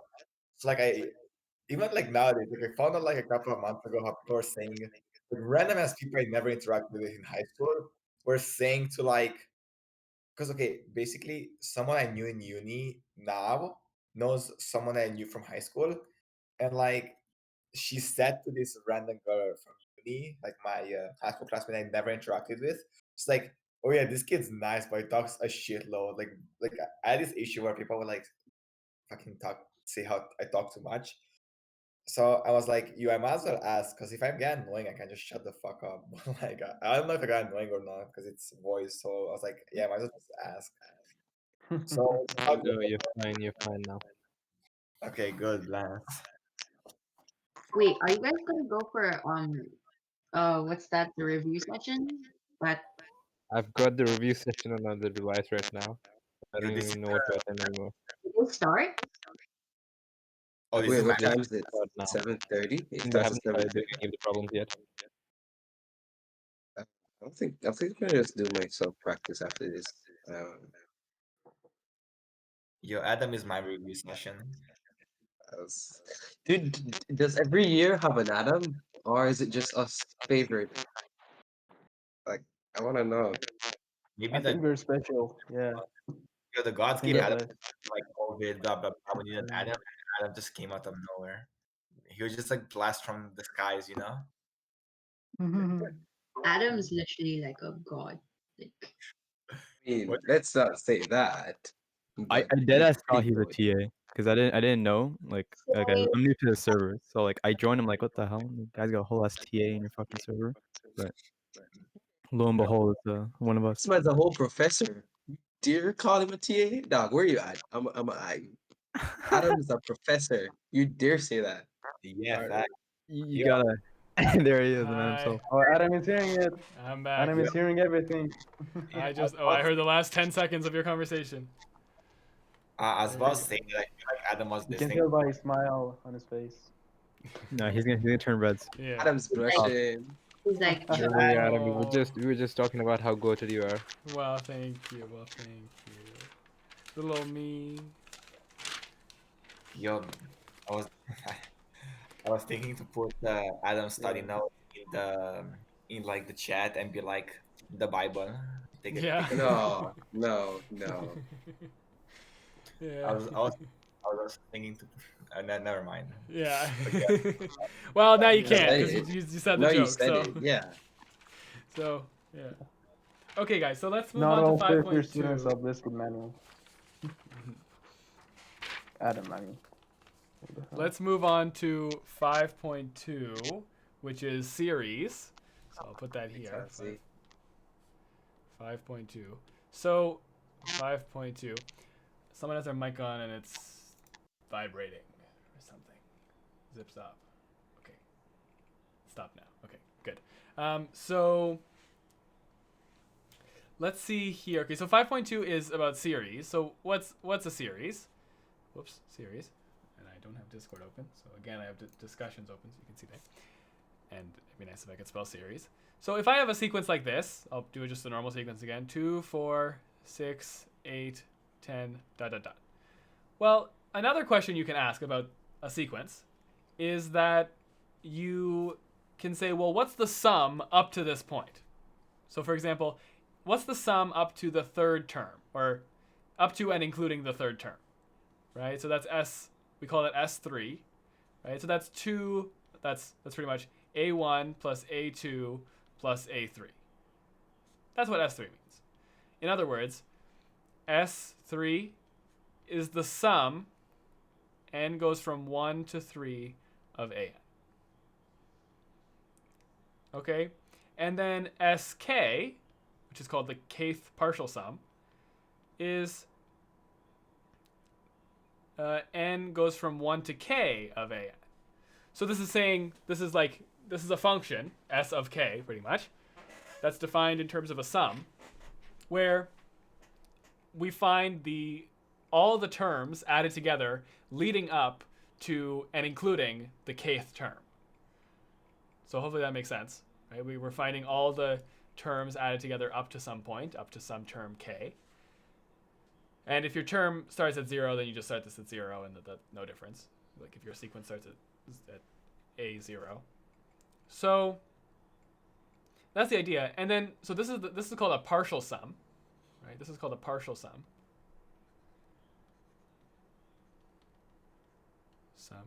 But the actual series is when you take the limit as k goes to infinity, right? So you take the limit as k goes to infinity of sk, which is the limit as, well, which is what we call the sum goes from n equals 1 to infinity of an.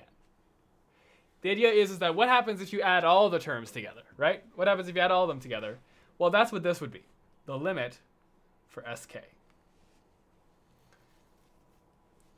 So sometimes you can define a function s of k, which is usually still written sk like that, where it's some function of k, right? And so that depends on a lot of things if you can write that function. Most of the time you can't, but sometimes you can, and then you can literally take the limit, right? And you can actually just take the limit.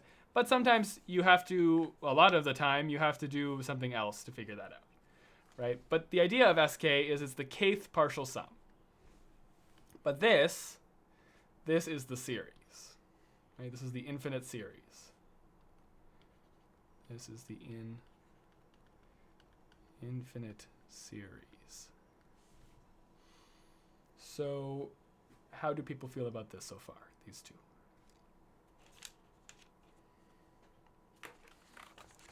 Okay. Sounds like we're good. Sorry, can you hear me? I hear you now, yeah? Yeah, I was just saying the kth is, you said that's just a partial sum. So like in your example, like what is the sum from like 2 to the fourth or third term. Yeah. Like this would be a partial sum. This would be Yeah. S. Okay. It would be S3 because I'm going up to and Yeah. including the third Yeah. term. Right? That would be S. Then just the S. limit. They're both series though. They're both. Yeah, I guess they are both. They are both series. They are both series. This is the infinite series. Yeah. Right. All right. My thing. Cool. So a lot of the time you can interchangeably call something a sequence and a series. There's a technicality that it's when you're talking about series, you're talking about the sum up to some point. But a lot of the time you say the same thing. I'm sure I'll say the same. I mean, I'm sure I'll make the mistake of calling something a sequence or a series. And so, yeah, but they're really not very different because you're talking about the same thing. You're talking about the same list of numbers. It's just that what you're doing with it is different. Okay, so these are the two things here. Let's talk about three important types of series, specific examples of series. So that comes when first one is called the harmonic series. Well, the harmonic sequence is an is 1 over n. And so the harmonic series is the sum, n goes from 1 to infinity, of 1 over n. Right? This is divergent. Right? And that's pretty much all you need to know about this, right? Is that it's divergent, which means it goes to infinity. Which is, I said this before, right? I said this before as we use this example 1 over, I said 1, well, I actually started at 1/2. So 1/2 plus a third plus a quarter plus a fifth plus a sixth. I wrote that up there, right? And so the sequence, so this is a series now because you see I'm adding together a series of numbers, right? So this is a divergent series, right? But the sequence, well, the sequence we can just take the limit as n goes to infinity. It's I hope I'm not saying something wrong here, but it's a convergent sequence, right? Because if you take the limit as n goes to infinity of 1 over n, that's 0. The sequence converges to 0. The series diverges. The series is adding all the terms together, right? But the sequence is just what's the next term, or just the terms, the value of the terms. Yeah. So hopefully that distinction makes sense. So what was your statement with the harmonic sequence? That an is just so the term itself is going to 0, but the series, when because we add them, is because it's going to 0, it's divergent. Well, infinity actually.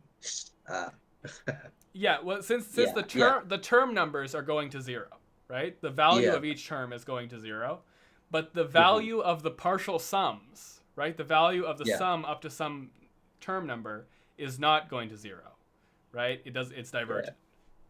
Yeah. Okay, that makes sense. Okay, just another question. So just to double check, divergent means it's going to infinity, and convergent means it's going to some number. Some number, yeah. Divergent doesn't technically mean infinity, but it means like you can't define a thing, which usually means infinity. Yeah, infinity or negative infinity, or does not exist. I'm pretty sure counts as divergent. I'm quite certain counts as divergent. All right, thank you. So yeah. Okay, so that's the harmonic sequence and the harmonic series. So that's one important example. So I'll say that's one important example. Our next important example is the alternating harmonic sequence or series. Alternating harmonic series. Okay, and what that is it's the sum, n goes from 1 to infinity, of -1 to the n times 1 over n. And sorry, this is actually to the n minus 1 times 1 over n. Okay, so all this is that we alternate back and forth. It's the same. It's the harmonic series, right? If I ignore this, it's just the normal harmonic series. But what this does is that, okay, what's our first term? So our first term is -1 to the power 0 times 1 over 1. 1. Plus, our second term is going to be -1 to the power 1 times 1 over 2. So that's -1/2. plus a third minus a quarter plus a fifth minus a sixth. So you see it alternates positive and negative the whole time. This is convergent, right? It doesn't matter what it converges to. Not important right now, but it is convergent. So you can use these series as parts of problem solving, especially this one. So if you see that this is part, the harmonic series is somehow part of a sequence or part of a series, then you can see that it's divergent, because this part of it is divergent at least. And we'll get a little more into that after this last specific example. N minus 1, all that does, so someone just asked in the chat, why do we do n minus 1 up here?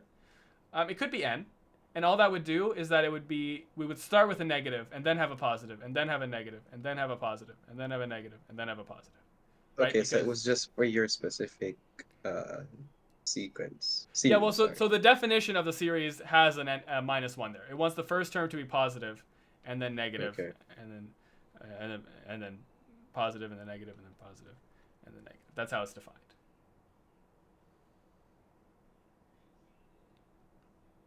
Right. So someone said they're confused why the harmonic series is divergent even though the sequence is approaching 0. So the series looks like this. Sorry, the sequence looks like this. So we have dot, like, well, I guess we'd start 1. So it kind of looks like this. We're approaching this asymptote at 0, which happens here. I want to line this up properly. We're approaching this asymptote, right? And we're getting closer and closer and closer to it. And so, all right, another one up there. So yeah, the limit of the sequence, the value of the sequence is getting closer and closer to 0. But think about adding all the terms together, right? If I take S1, which is just the first term, it's just that, right? That's S1, is just this value here, right? Then S2 is both of these added together. That plus that. That's S2. Sorry, I should write that somewhere else. That's going to be your S2. Right? So it's the past two terms added together. Okay, finally, well, not finally, but S3 is going to be something else. It's going to be including this, right? So we're going to have our main thing, our thing, and then our little thing, right? That's S3. And you can kind of imagine this is going to keep going, and this value of our partial sum is just going to keep getting bigger. Sure, the amount we're adding gets smaller and smaller every time, but it's never going to get to something, right? It's just going to keep going, getting bigger and bigger and bigger. So this is divergent.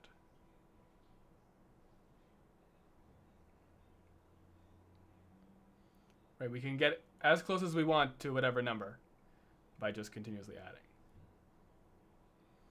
by getting another term. So the sequence and the series are two different things. The series is the partial series is this and this, the lengths of these sticks. But the sequence itself is something different. It's a different value. Okay, I will keep going. So the last important type of series is called a telescoping series.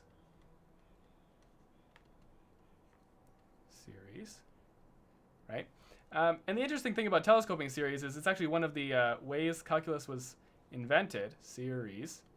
You know, calculus was invented by, or discovered or invented, whatever, by Newton and Leibniz approximately at the same time.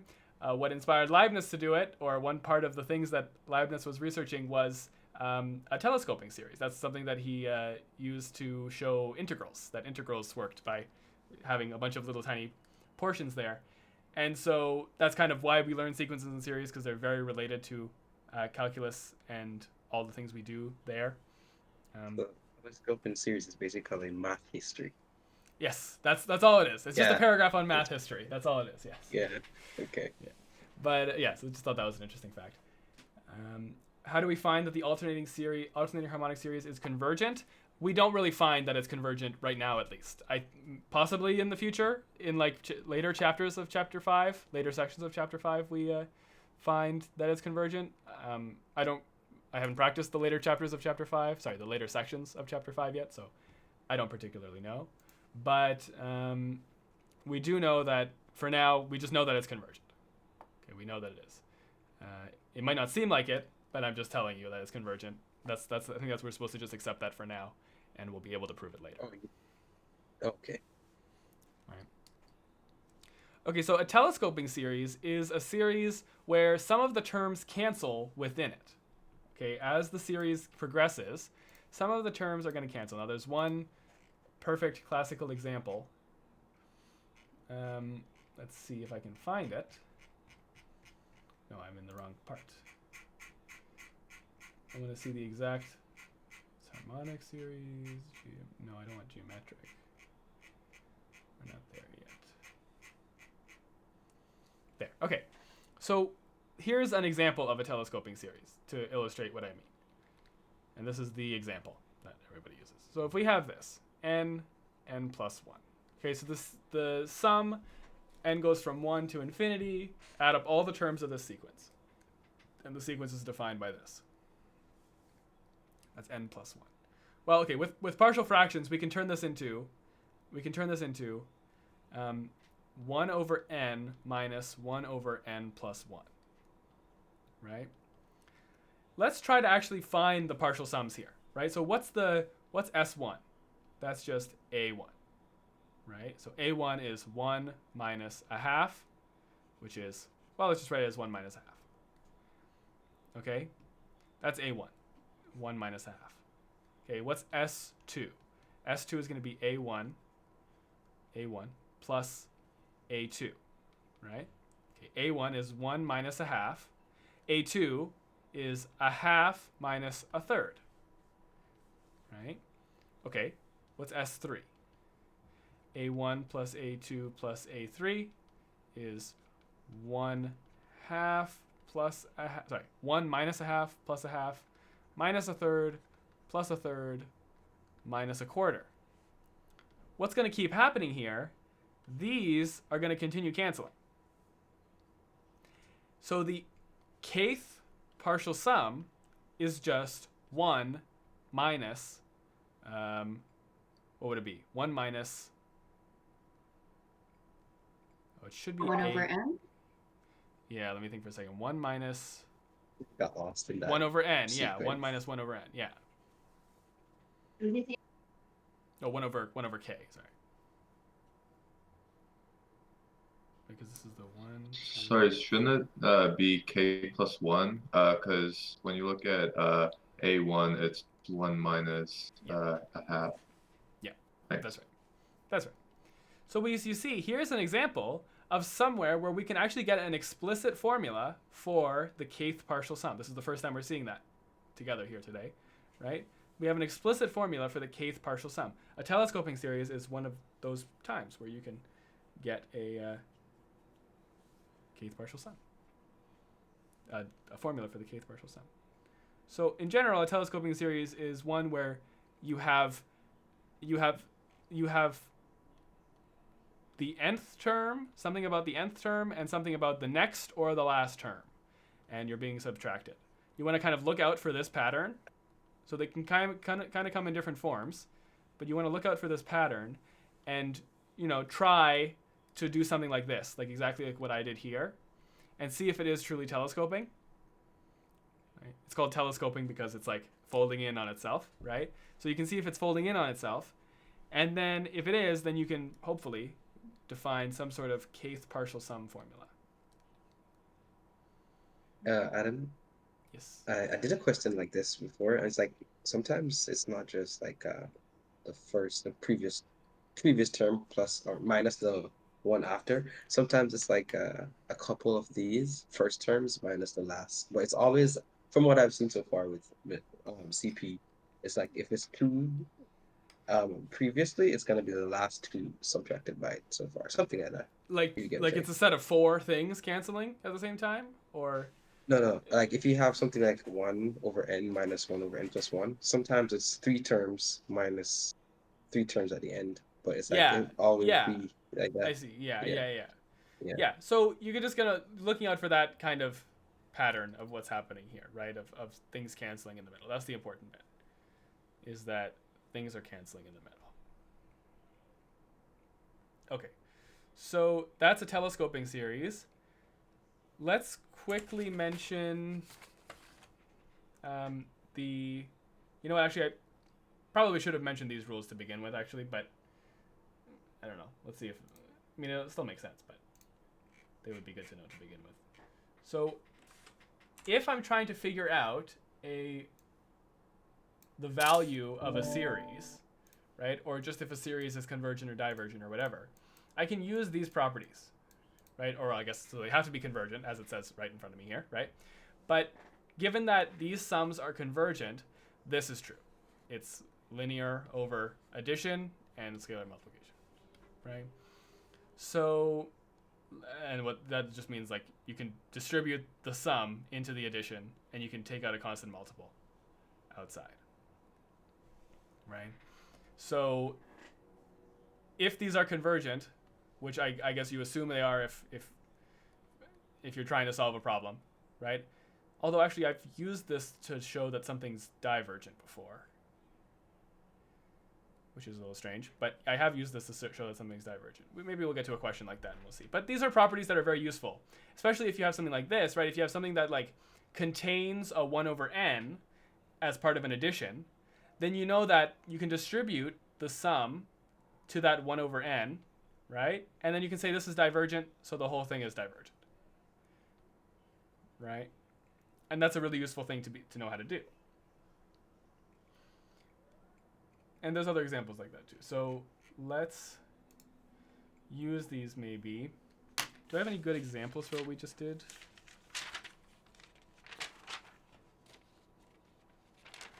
Not really.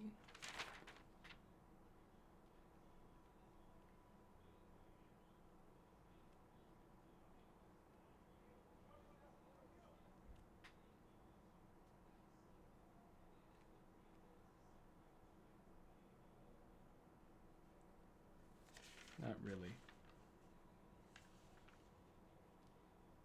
I mean, kind of just the examples we did, to be clear. So this.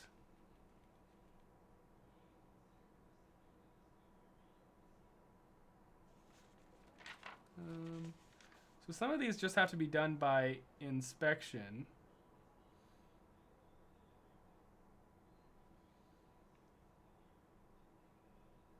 Okay, this will work. Okay, let's talk about geometric and arithmetic sequences, and then after that I can do some examples.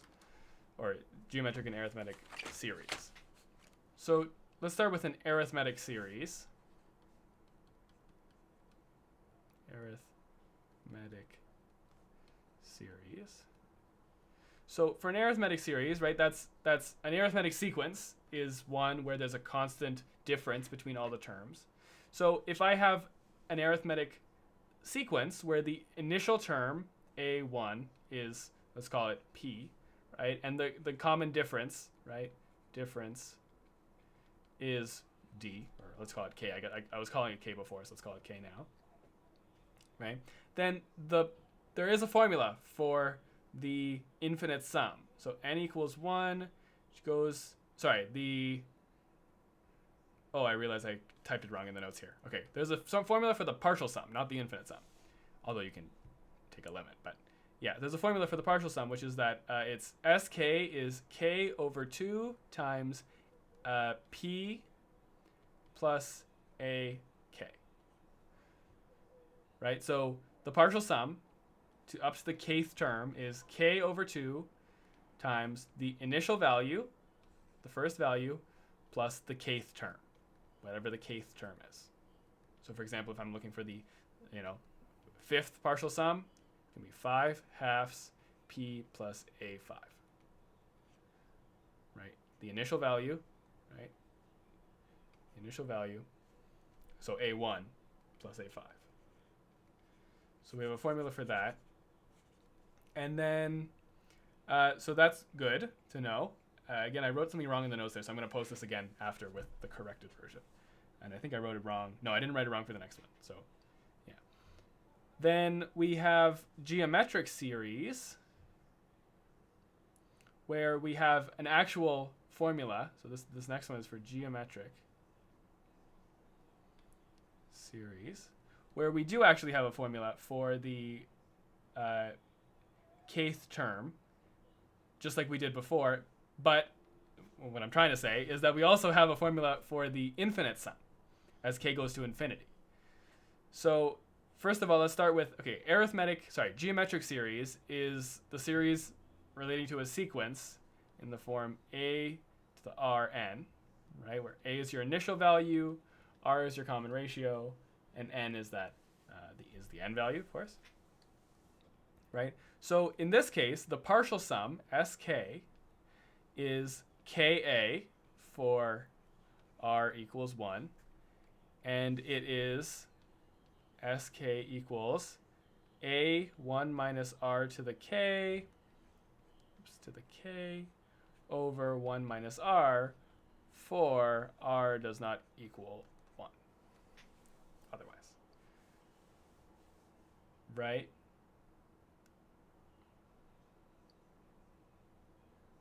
Yeah.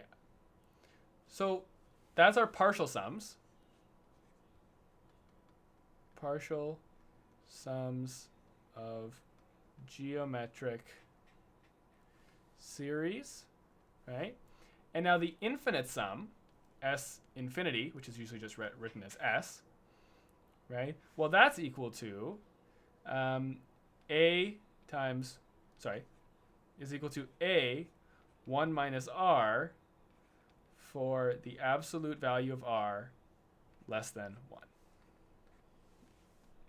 Okay, so what that means is that if I have a geometric sequence where the absolute value of the thing we're multiplying by each time, the common ratio, if the absolute value of that is between -1 and 1, but not equal to 0, then, well, I guess it could be equal to 0, but then it wouldn't be a very interesting,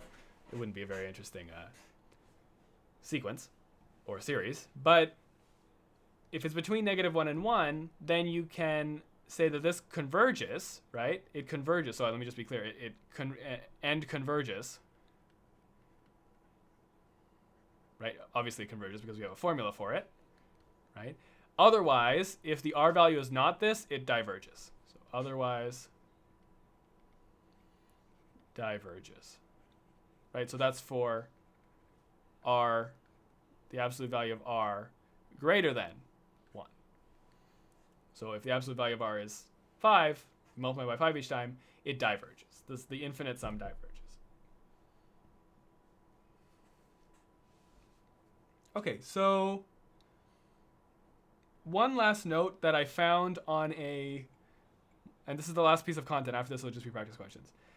One quick note that I found on a organic chemistry tutor video is that if you have a function, sk, that gives you the partial sums, okay, and this is the function that gives you the partial sums as a function of k of this series, right? Let's say it's equal to something, right? Well, you can find an, the explicit formula for the sequence by doing this. An is equal to Sn minus Sn minus 1. So just plug in n and n minus 1 into this formula. This is a function of n, right? Or I guess it's a function of k, but it doesn't really matter. Yeah, I guess it would be a function of k here.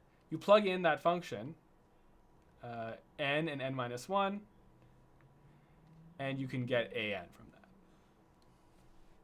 Okay, I did not hear this from my professor, but it seems useful and seems very related to what we're doing.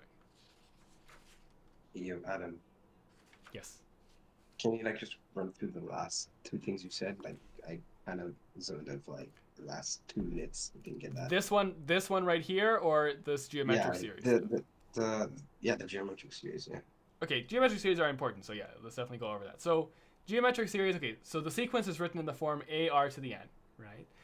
So the partial sums, there's 2 formulas for it. If r is 1, it's just ka. But if r is not 1, then the partial sums are this. So if we want the 20th partial sum, we just plug into this formula everything we know. A is the initial value.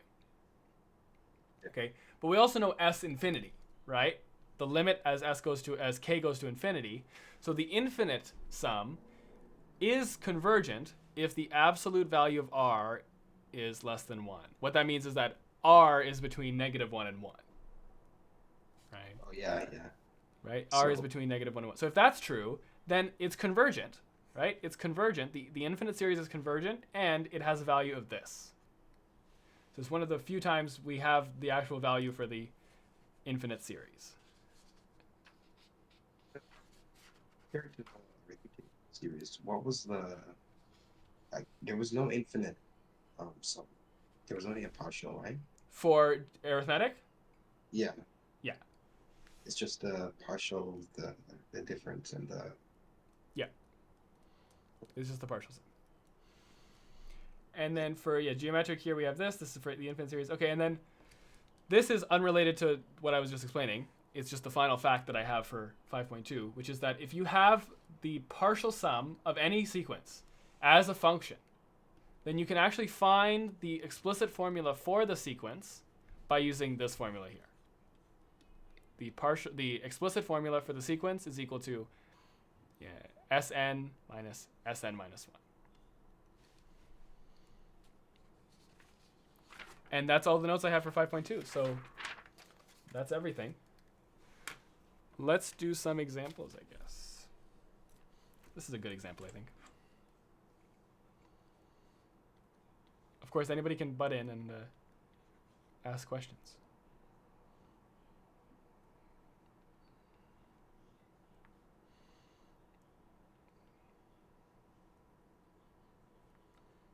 N-1 over... wait, arithmetic series doesn't have a k equal to any restrictions, right?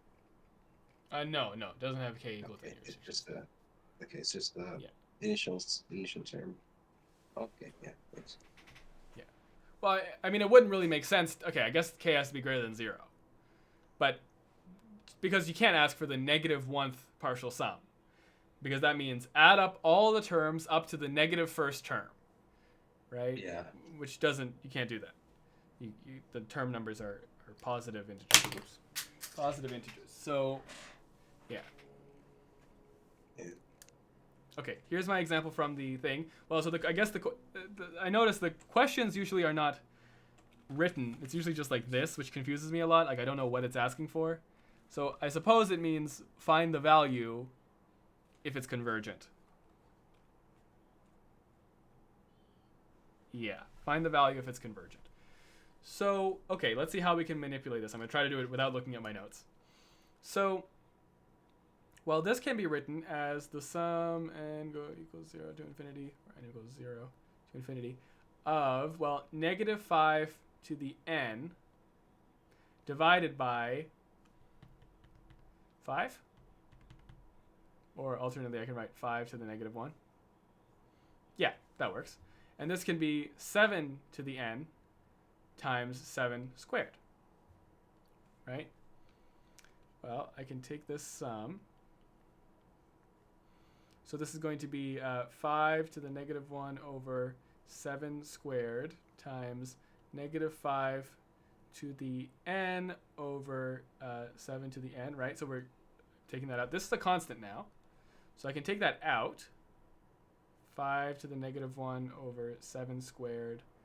The sum n equals 0 to infinity of -5 over 7 to the n. Now, this is a much better simplified form of this, right? Because it's a geometric sequence, right? It's a geometric series, I mean, I could have even not taken this out. In fact, actually, maybe I shouldn't have, because it doesn't look like a geometric. So here, how about this? I'll do this. I'll put it back in so you can see. Well, it's in the form a r to the n. So a equals 5 to the -1, 7 squared. R equals -5 over 7. Now we have to ask, is the absolute value of r less than 1? So that means that this is convergent, and it's equal to a over 1 minus r. Pretty sure. Yeah, a over 1 minus r.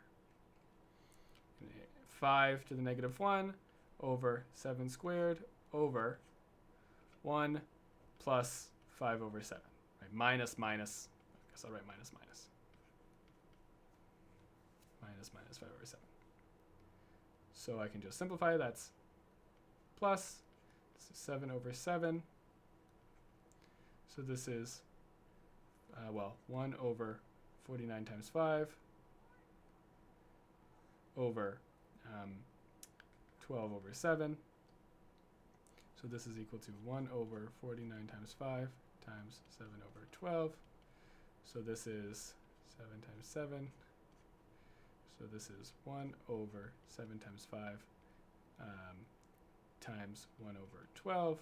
7 times 5 is 35. So this is 1 over 35 times 12, which is 1 over something.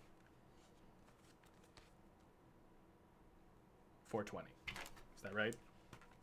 Maybe too good? 35? Yeah, times- yeah, I did. Yes, 420. Okay. So So 1 over just on 420. the common ratio then. Sorry, yeah. Let's see if it was... We showed that it was actually a geometric series. Hold on, he got negative. Why did he get negative?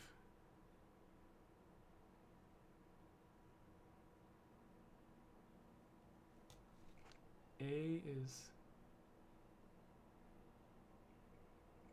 Oh, because this is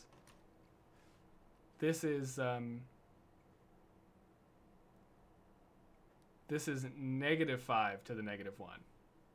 And this is negative Yeah, I 5 missed to that. the negative 1. This is negative 5 to the negative 1. So this is negative 5 to the negative 1. So, yeah.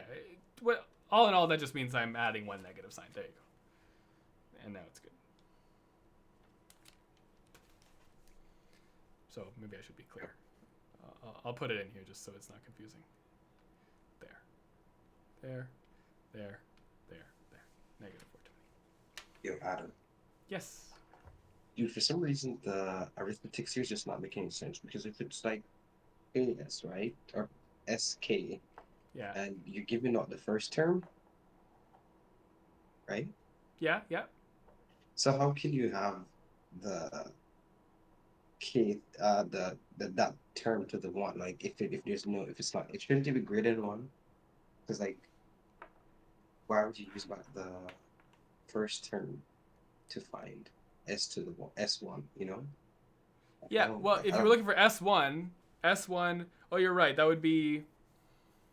Well, no, this would actually work, because S1 would still work. Because, look, S1 is, 1/2 times A1 plus A1. So that's just A1. 2A1. So that's just A1. Which makes sense. S1 should be A1. Right? And then if S2 would be 1 times A1 plus A2.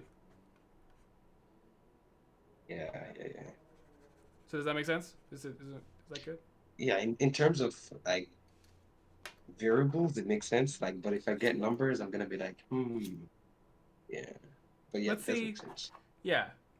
I don't know if I have any practice questions with it. I don't know if I even saw any practice questions with it.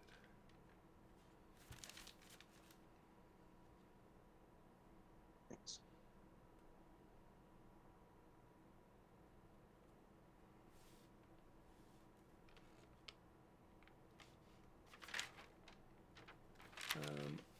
Okay. You know what? Let me go back to the telescoping series for a second. The general form that I have of it, which actually might work, I'm realizing now, is that I have that the partial sum is equal to A1 minus AK. Plus AK? No, plus AK. Let me check that.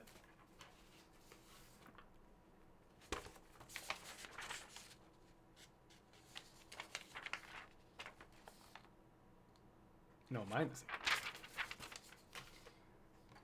That doesn't make sense. I was going to say that might work out here.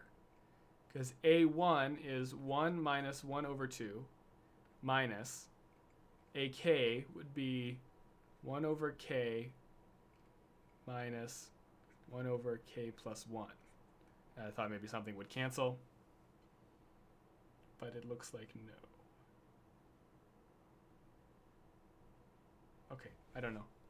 It didn't work for this one. I don't really know why it didn't work for this one. This is a formula for, unless I have the formula wrong? No, I don't have the formula wrong. This is a formula for telescoping series, but it didn't work here. I don't really know why. Okay. Let's try some more examples. Wait, can you quickly go back to that formula? Yes. You were just solving a question, or you just testing SK? This is just going back to telescoping series for a second. Yeah, but why? Were you using a question with it? No, I didn't use it in the question. No. I thought of this. I realized we have this formula, and I was trying to see if it would work with this example, but for some reason it didn't work, and I don't really know why it didn't work. And just to be clear, the 1 is because it's just 1 over minus 1 K plus 1. Yeah, because you see what doesn't cancel? 1 and 1 over K plus 1 minus 1 over K plus 1.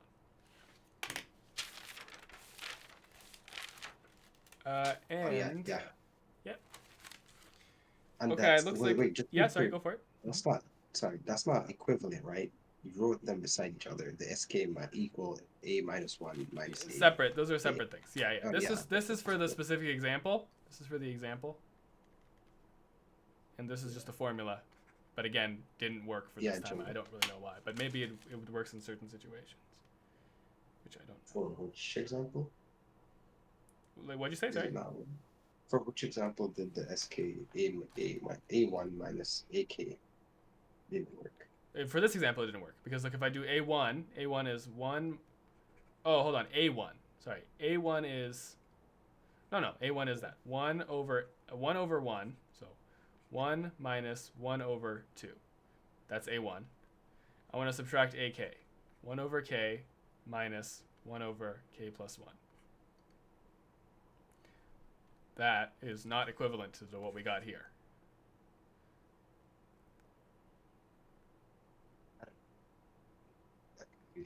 That one. What'd you say, sorry?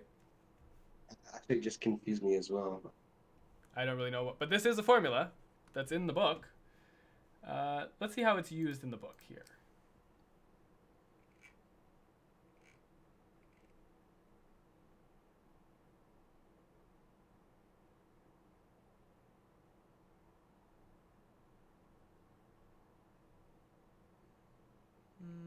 May as well show what I'm reading. This is the textbook for telescoping series. Down here they show that in general, the kth partial sum of this series is SK is B1 minus BK plus 1, which is what I said. Oh wait, no, K plus BK plus 1? Oh, maybe does it work like that? Let's see. K plus 1, so this would be K plus 1 minus K plus 2.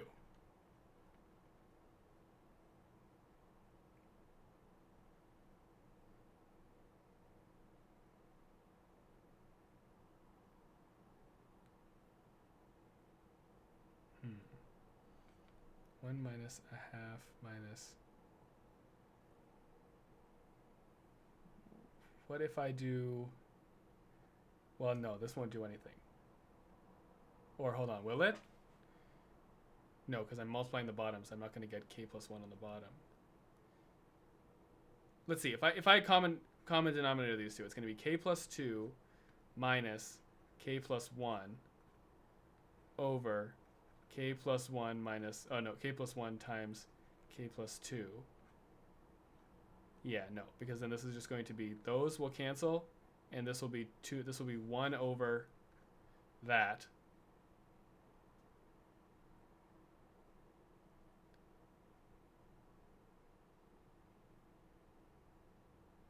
Yeah, no, not working. I don't really know why. Weird.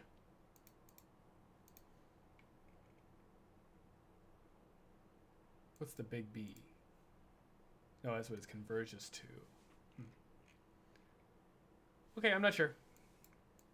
But I say we do more examples, unless someone has an idea or a question. So what were you solving though? That's what I'm confused about. What I'm trying to figure out is if this formula, where am I? Here. If this formula works, this formula here. Oh, for our example, which was For our example, 1 over yeah. n. Yeah. For which was this one.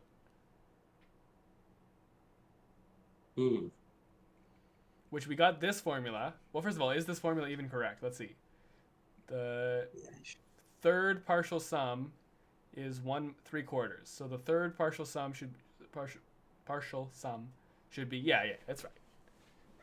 Yeah. What'd you say? Sorry. Your mic is like doing something weird. I can't. Can you speak closer to the mic, maybe?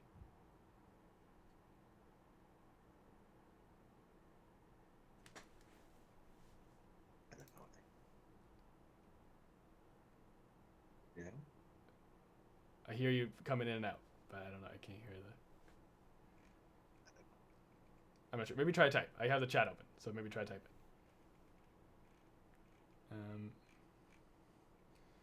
But yeah. Okay, so I have 2 more questions pretty much.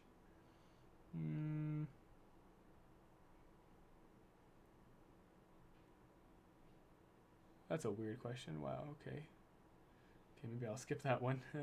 Not one that we're going to have. Evaluate by expressing as a telescoping series. Okay, let's do this next one, which is the telescoping series example. And this will be the last example that I have, but we can do more questions. I just don't have any more examples from Horowitz's lectures. This one, yeah. It is that, but I just did partial fractions. I did partial fractions to turn into this. That's the original one, but with partial fractions. It's that, which is more evident that it's a telescoping series because of this form. Right, yeah. So this next one is evaluate the sum n equals 1 to infinity of n plus 2 over n plus 1 to the n plus 1 by expressing as a telescoping series. Okay, so this is our telescoping series. Well, it tells us that it's a telescoping series, right? So I'm going to skip doing the partial fractions because that's not what we're trying to do. Although, actually, hold on, that's weird. Why is there 2 to the n? Okay, pretty much what you do is you take the 1 over 2 to the n plus 1, do partial fractions on this, and then just multiply everything back with 1 over 2 to the n plus 1. Does that make sense? Just do partial fractions on that. So just partial fractions on that, we get 2 over n minus 1 over n plus 1. So that the sum n equals 1 to infinity times 1 over 2 to the n plus 1. Right, so again, I just did partial fractions on that. So from here,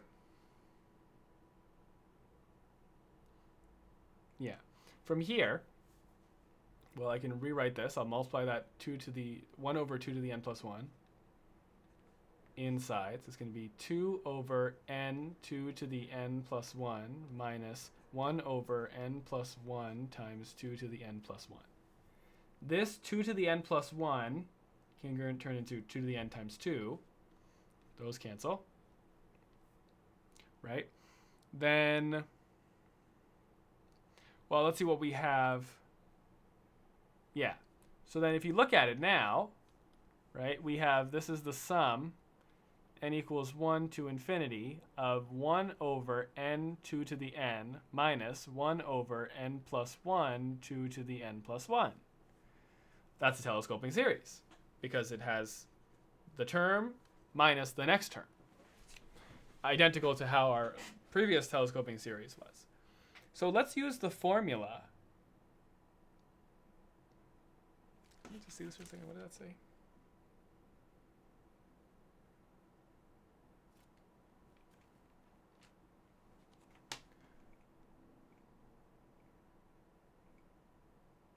Yeah, let's use the formula S. What? If you take the, sorry, I'm thinking about that other question again. Okay, so our formula, which was A1 minus AK.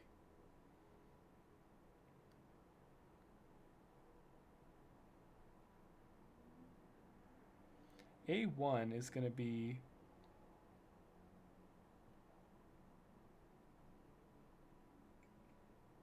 oh, you know what's happening? Okay, I see what's happening. This is telescoping because it can be written in the form n equals 1, so from n equals 1 to infinity of an minus an plus 1, where an equals 1 over n 2 to the n, right? Hopefully this makes sense. It can be written in this form. The partial sum is a1 minus ak, which, if you notice, is not this whole thing. It's just the thing that's being replicated. So this makes more sense. This is going to be 1 over 1 times 2 to the 1 minus 1 over k times 2 to the k. So that's the partial sum. 1 over a half is just a half minus 1 over k times 2 to the k. Now, we just want to evaluate this as, you just take the limit as k goes to infinity, right? Because when we wanted to evaluate this thing here, right? Which was we want the limit as k goes to infinity, right? So, limit on all that. So that's just a half, because this goes to 0. Because the denominator goes to infinity, so 1 over infinity is 0. And the answer is a half. So now taking it back to our telescoping question from up there, it probably will work now. Because notice, this function is in the form an, sorry, this series, not function. This series is in the form an minus 1, or an plus 1, sorry, where an equals 1 over n. So in this case, sk equals a1 minus ak, ak plus 1. That's the formula that does work, right? So, which is true. Sk equals 1 minus 1 over k, which is exactly what we got by inspection. So the revelation is that an in this formula is not the whole sequence. It's the thing being replicated, right? Because you can write this in the form of this, where an is 1 over n. Now the formula works. So I'm going to add that to my notes because I didn't understand that until now. Can you go over that? Through the guessing, I kind of got lost. Yeah. So what you want to look out for is that you're writing, you see this sequence here. Arithmetic, right? What'd you say, sorry? This is for arithmetic series, right? Partial sum. Not arithmetic. No, this is for just telescoping. Oh, telescoping. Right? Okay. So the telescoping series here, right, this one, you can see it's telescoping because it's something. It can be, well, not just something. It can be written in the form an minus an plus 1. Do you see that? Telescoping, right? Where an, what's an in that case? It's just 1 over 2, right? Just half. Well, no, that would be a1, but an. Oh yeah. It's just 1 over n 2 to the n. Yeah, 2 to the n. Okay, and so from here you use this. This is where you use the formula. The partial sum is a1 minus an plus 1. Yeah. So what we were doing before is that we weren't saying an equals this. We were saying an equals this minus 1 over n plus 1, 2 to the n plus 1. We were saying that an was equal to the this entire whole thing. thing. Yeah, to this Yeah. whole thing. But that's not true. It's just the series that's being replicated. Right? Yeah. This is an plus 1. This is an plus 1. So we know it's telescoping. So we know that we can use this formula here to help us. Sorry, it's getting messy. I know it's getting very messy, so sorry about that. Okay, I'm happy we did that example because that cleared things up, at least for me. Cleared things up, but So wait, how do we actually use this now? If sk like equal 3, but we have n in the term instead of k, like oh, that should have where do been we K. go Yeah, from that there? should have been. Sorry, that should have been K. Okay. That should have been K. Yeah. Nice. Yeah. Let me Okay. just double check here. Yeah. Okay, well that's the last example I have from my Horowitz lectures. So does anybody want me to do any other practice problems? I feel like it's so perfect that you have with Horowitz. Like I like it just fits perfectly. It does it, yeah. Why? Cause like he's like he's like Adam. He likes tutoring us, and then he's with the man himself, Horowitz. It's just like Yeah. it's Yeah, so, yeah, It it makes works. sense. It's, It's like our counter. It's a Horowitz counter. Yeah. yeah. I'm Well, I don't I'm think it I, was I get the accurate. hardest question, so I prepare you. Yeah, maybe that's why Adam's so good. He's with Horowitz. He Yeah. can- I like Horowitz. Yeah, I think he's a good teacher. Horowitz, So although his classes there's only like 20 people in his lectures when are there, especially No 8 in way, the morning. bro. Yeah, That's better than CP. That's actually worse than CP. yeah. By a I'm factor. not saying like I'm sure lots of people watch the videos. I think he's a good teacher. I think he's a good teacher for sure. Anyway, yeah, like I have no question. I just wanted to say that was off topic. I know, understand. but Don't worry. I understand. Alright, that's good. I have nothing to say for this because like this was just so much. I hope I can Was a lot. actually remember it. Well, this is recorded, right? So you can take a look at this after as well. it's on YouTube, right? Like It will be you sent posted us on the YouTube. Yeah, it will be posted on YouTube. Is the space good enough now? Because I know that once the videos Yes, were glitching. Is it good now?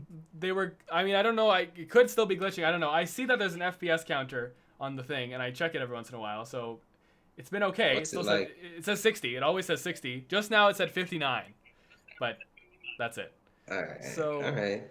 I don't know. I don't really know what it's going on. I'm gonna upgrade my computer on Saturday, so hopefully that'll fix it. Oh yeah? Yeah. You should make a video and send it, Yeah, yeah. like that. No, you know what you should do. So, you should do like $10,000 gaming PC unboxing. Yeah. Are you gonna give him $10,000, right? Yeah. Who's gonna pay for this $10,000 gaming? Yeah, are you gonna give him No, $10,000? clickbait. Adam, you clickbait. Oh, it's and just you're like, clickbait, and I Oh. make $10,000 off the ad revenue.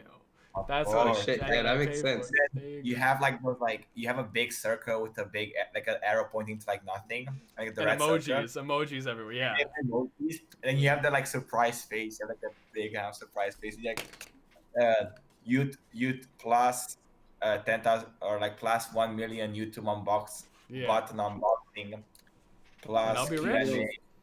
I'll be Not rich. clickbait. I got a different. You know the geometric series question we did. Yeah. Yeah. I got a different answer, and I this checked one? it online. Yeah, on an online calculator, and like what happened, like in like my prof, what he does is that like the sum of a times r to the n minus 1 is equal to a over 1 minus r. If that makes sense. N minus 1. It should be N minus 1. Yeah, yeah. The r should be a times r to the n minus 1. Yeah, I know what you mean. No, it So to get- depends. It yeah. depends. I remember seeing that. It depends though. Because It you does could, depend. It does depend. Yeah, it depends on. because Mhm. if it's definitely if you have like CP actually explained this very same thing to me. So basically you could either write it as the first term it's just ARN, or if it's like because like n minus 1, right? It's like the -1 would be like a constant, right? So it could be taken out. It's something like that. It's like it depends though. It doesn't really change. To the person asking, they got a different answer. Where does your sum start? At 0 or at 1?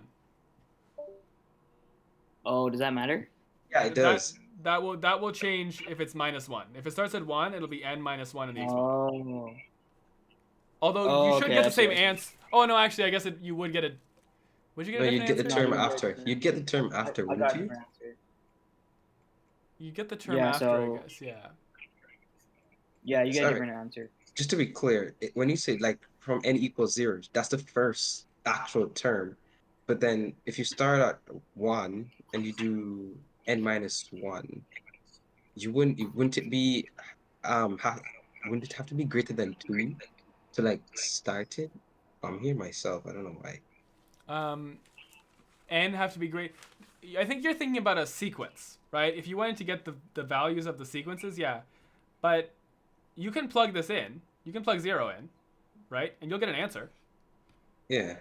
Right? And any number past that, you can get an answer. Actually, any number, period, you can get an answer. But so it's okay with this, right? You have to restrict it when you're doing some sort of recurrence relation for a sequence, or if you want to define like the start of a sequence. Yeah. So this is saying that n has to be greater than or equal to 0 by giving the bottom limit equal to 0. Right. Yeah. Okay. That makes sense. Jesus. I'm I'm tired.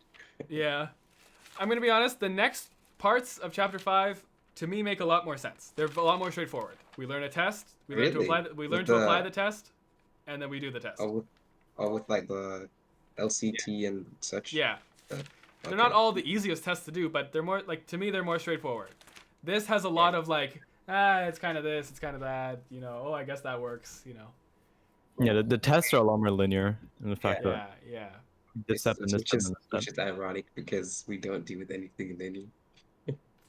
True. I guess so. Linear would be too easy. Yeah, that's true. Yeah. So wait. So what I wanted to ask is like kind of if there are like 5 things that like you should definitely keep in mind for the test, like what would you say? 5 things. Like yeah, like what like okay. 5 like concepts? Like next I say like theorems, so just like 5 kind of quirks that you would say are like the most important things to kind of keep in mind for the test. So like you definitely need Just to use practice questions. Okay, well, I'd say worst case scenario, if you're dealing with sequences, write out the sequence, right? You can always write out the sequence and try to do some sort of like table of values and solve something. If it's geometric, if you're getting confused with the geometric or arithmetic, you can always make a table of values and just find the pattern like that, right? Don't get confused between the AN and SK for geometric series and sequences, for just geometric things, right? This one gives you the nth term, and this one gives you the kth partial sum, which are very different things, right? I guess one's a term, one's a term. Yeah, one's a term and one's a sum of the terms up to some point, up to the point k, right? Remember, how many is that? That's two things already. So number 3 is remember how to do partial fraction decomposition. That comes in useful a lot of times in doing stuff like this, right? Don't make the same mistake that I was doing here, where if you're doing a telescoping series, remember that AN in the telescoping series is not this whole thing, because this whole thing can be written in the form AN minus AN plus 1. AN is just the first thing. So you can plug that into this formula. You can plug that into the formula SK equals A1 minus AK plus 1, right? That will give you the partial sum of a telescoping series, right?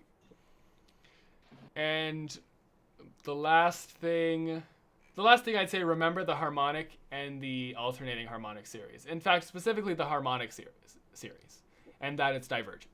So if you find it in something, maybe by doing partial fractions, maybe by doing something else, I don't know, if you find something, remember that is a divergent series. So it would make the whole thing divergent. You know, honestly, I feel like the professors needed more time on 5.1 and 5.2. I agree. I very much agree. Can you the part where you were doing the partial sum of arithmetic series, you were saying something like, okay, Partial since the sum of sequence an is here, yeah. yeah, like this. You see, you were saying something like, okay, the series is some number and the common ratio or Yeah. the common difference, and then you said, but for the series it was some number plus the previous number plus the difference or something like that. You know, Well, maybe I'm just too tired. let's look at our formulas. This is the formula for the kth partial sum of an arithmetic sequence or arithmetic series, right? And then if I go up, maybe let's see if I can find the stuff for arithmetic stuff up here. Limits.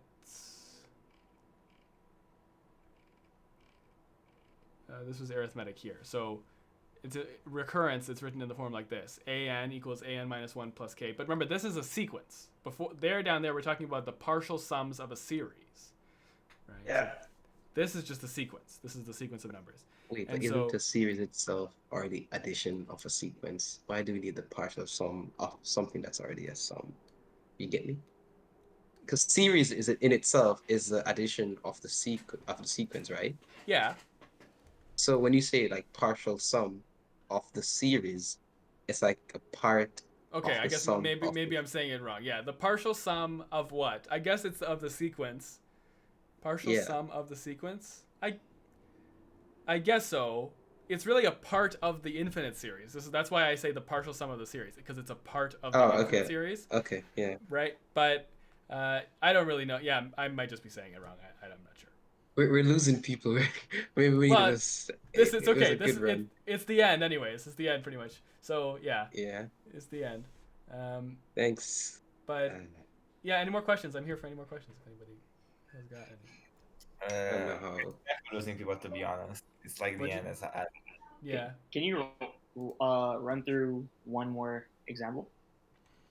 Do you have one? Do you have an example? Yeah. Yeah. Yes. It's like a sequence one. So Okay. it's like. Yep. So Right.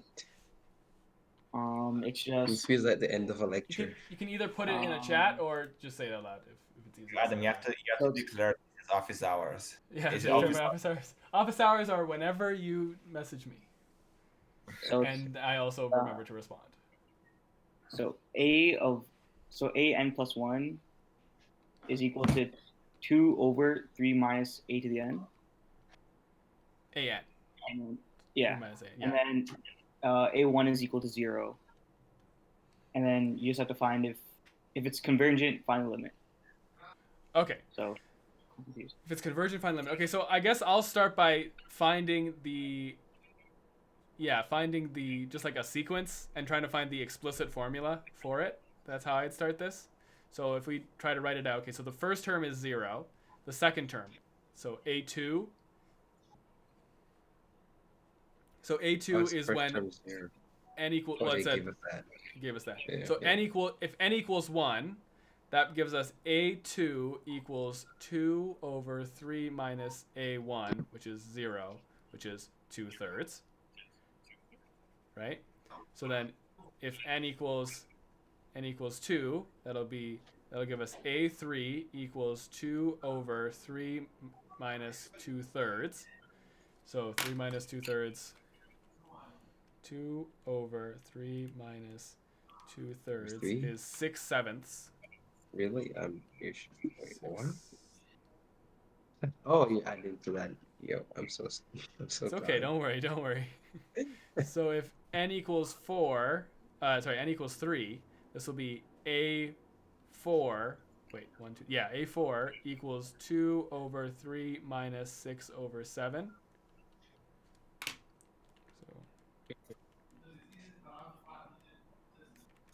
So I get 14 over 15.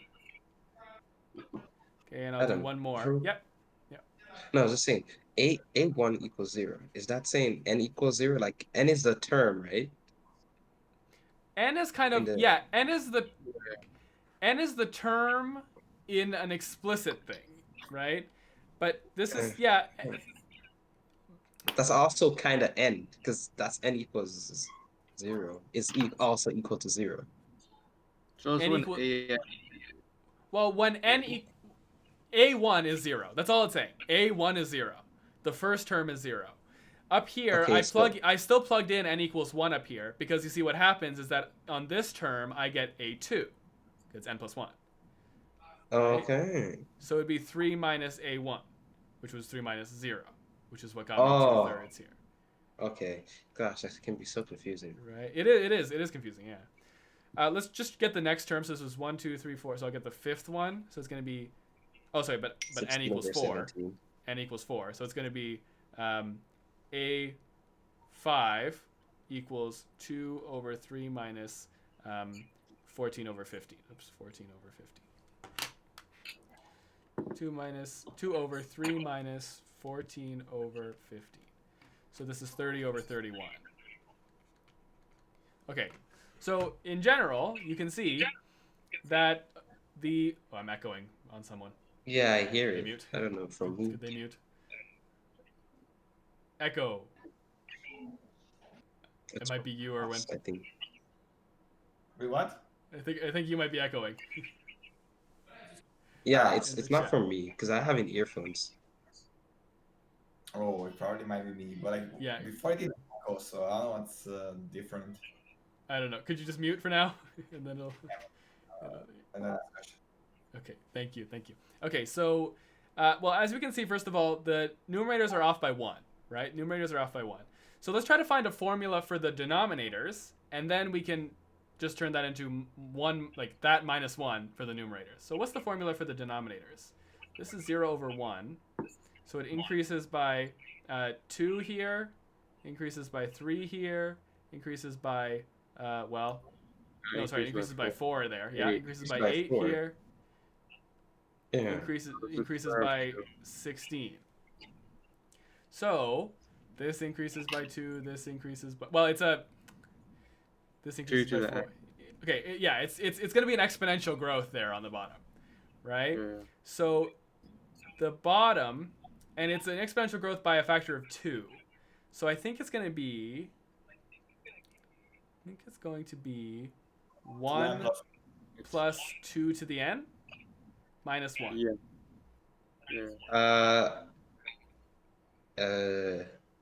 Why would it be minus 1? That's the previous term. Hold on, yeah. So let's see if this Oh, works. The first term, it would work for the first term. The third one, because it's like 2 to the power of 2, that's 4, plus 1, that's 5, not 7. Oh yeah, you're right. So this is, it's just 2 to the power of n minus 1. Yeah. And this is 2 to the power of n minus 1 minus 1. No, I don't think so. Well, the second... It's power of 2. 4. Oh, no. This is going to be, yeah. This is going to be, no, it should be 1 plus this. Yeah, it's 1 plus, but not the minus 1 at the top. 1 plus... Because you get 2 to the 1 minus 1, that's 1. So that wouldn't be 0. You need to get 0. But then you wouldn't get 2. Yeah. Okay, so we need to find... Okay, this is... 2 to the First power of term... n minus 1? No, not... We're just cheese. I think, yeah, it's 2 to the n. No, 2 to the n. Minus... Not to the square. Not to the power. Just minus 1. Oh, 2 to the n minus 1? Yeah. Oh, yeah. Yeah. Yes, What? that is it. Oh. Yes. The numerator? Yeah, Denominator. Oh, the denominator. That's just like, okay. Yeah, that's it. I don't There know. we go. Okay. We cheesed. This should not have taken so long. So then the numerator, so 2 to the n minus 1, and then it's 2 to the n minus 2, I guess. Hold on, but the first term, does this work? The first term, yes, the first term is 0. N is 0. So then, isn't it just 2 to the n? Yeah, I think the bottom is just times. Then you want to get 3. No, the numerator. So the first term is 0, right? So 2 to the 0 would be 1. So it can't be -2, right? First one The is first term, minus the first term is a1. This is a1. So n Yeah. equals 1 there. So it's 2 to the 1 minus 2. It's 0 on the top. And on the bottom, it's 2 to the 1, which is 2 minus 1. It works for the first term. Then the second term is a2. So 4 minus 2 is 4. And then 4 minus 1 is 3. Yeah, that worked. And then I no longer know what you're doing, but that's all right. Yeah, I think it works. I think it's good. It's good. This looks like it works, because then for a3, where n equals 3, it's going to be 2 to the 3 minus 2 over 2 to the 3 minus 1, which is 8 minus, so 6 over 7, which is our third term. Yeah. No, that's n plus 1 though. That's not a3 is not n equals 3. Like, okay, when you go up, Yeah. a1 equals 0 is an plus 1. So n is 0. N is 0. N is 0 when you're trying to figure it out, but what we're looking for is a of that n. A of that n. That's what matters more, right? So here, when I plugged in n equals 0 here, right, I'm not saying that it's the 0th term, because, well, sorry, I didn't actually plug in 0. I plugged in 1.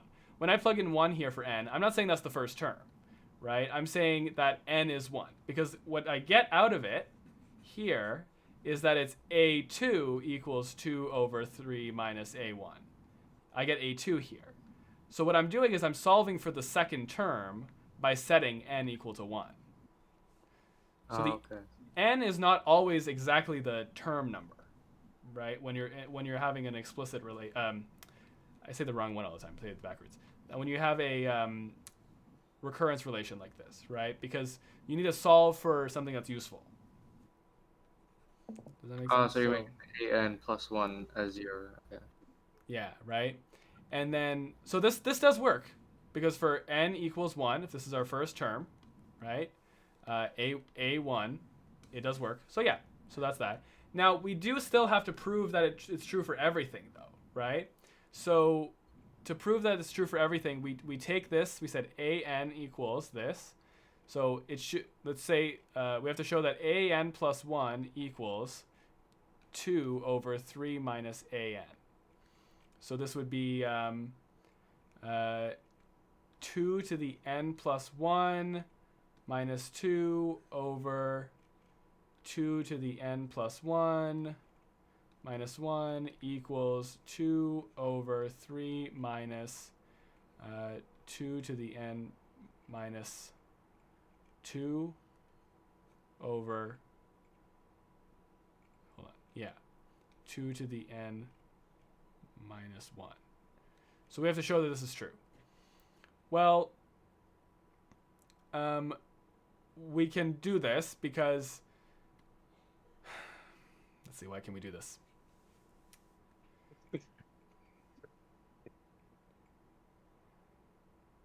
Two to the n plus 1.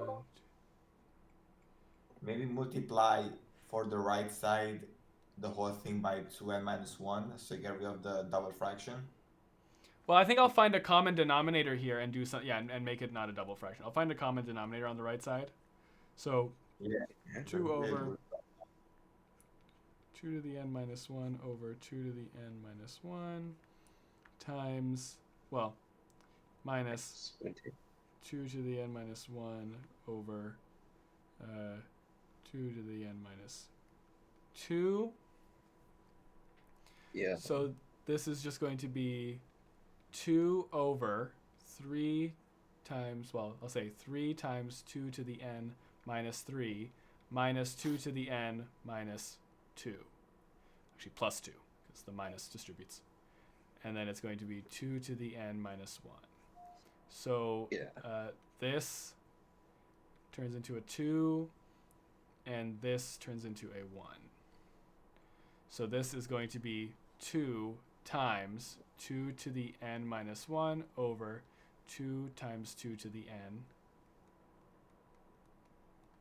minus 1. Yeah. So now these can cancel? What? That That's doesn't just make sense. one. That doesn't make sense.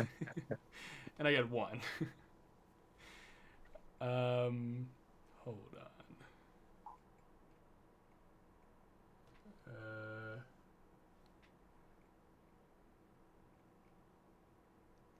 Can I show that the left side is... No. There's no way that that's equal to 1.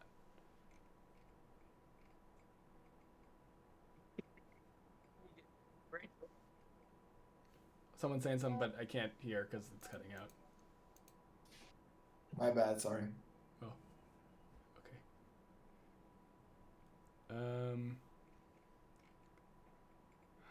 What did we do wrong? An plus 1. What's an? 2 to the n plus 1 minus 2, 2 to the n plus 1 minus 1 equals 2 over 3 minus 2 to the n minus 2, 2 to the n minus 1. Okay, that's correct up to there. The right side is...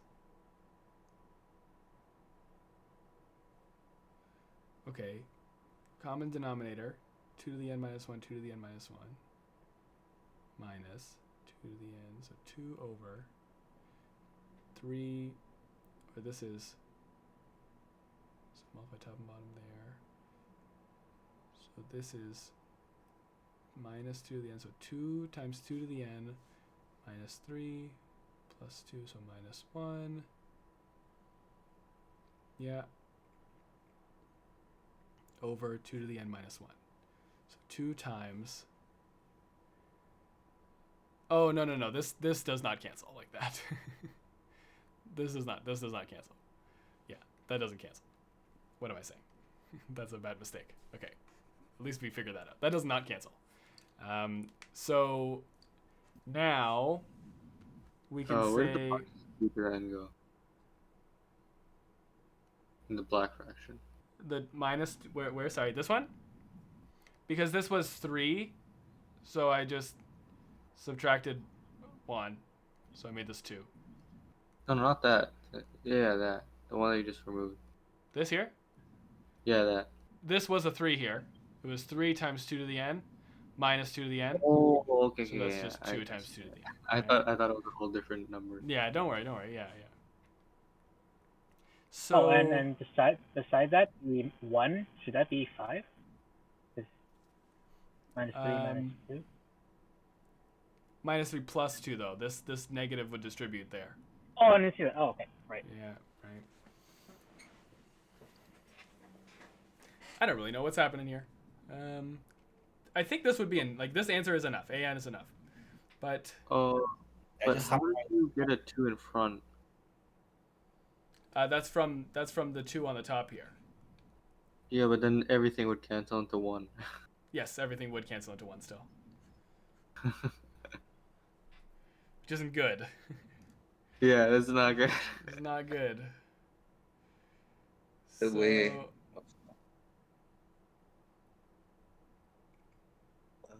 Isn't this telescoping? Like, did we set this up correctly? It's not telescoping, because... So it's geometric, but then we're looking for R. Well, it's actually... Oh, sorry. It's actually not even geometric. It's because the ratio is not the same. It's it's just none. So I don't really know. This didn't work, and I'm kind of stuck. What'd you say, sorry? Is this even a sequence? Because like, it shouldn't cancel to 1 at the end. No, it shouldn't. But the question was find convergence. So we had to find an explicit. Oh yeah, well the question was find convergence. So we found the explicit formula. I'm pretty sure it converges to 1. Is that the answer? Yeah, I don't know if anyone can convert with that. Someone who gave me the question? I didn't give the question, but I just came from a problem-solving session where we actually did this exact problem. And, did you? Yeah, and I can give you what I screenshotted. Like, sure. If that'll help. Did it converge to 1? It did converge to 1. It got like L equals 1. Yeah. Okay. But not the same way we did it. Well, I mean, we have the same formula. I'm pretty sure. And I saw that it converges to 1 by looking at the formula.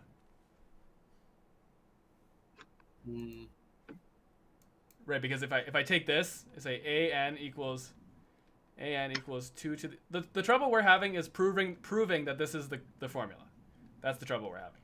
We can see it's the formula, right? And if I take the limit as n goes to infinity, well, to take that limit, I have to multiply by 2 to the negative n, and 2 to the negative n.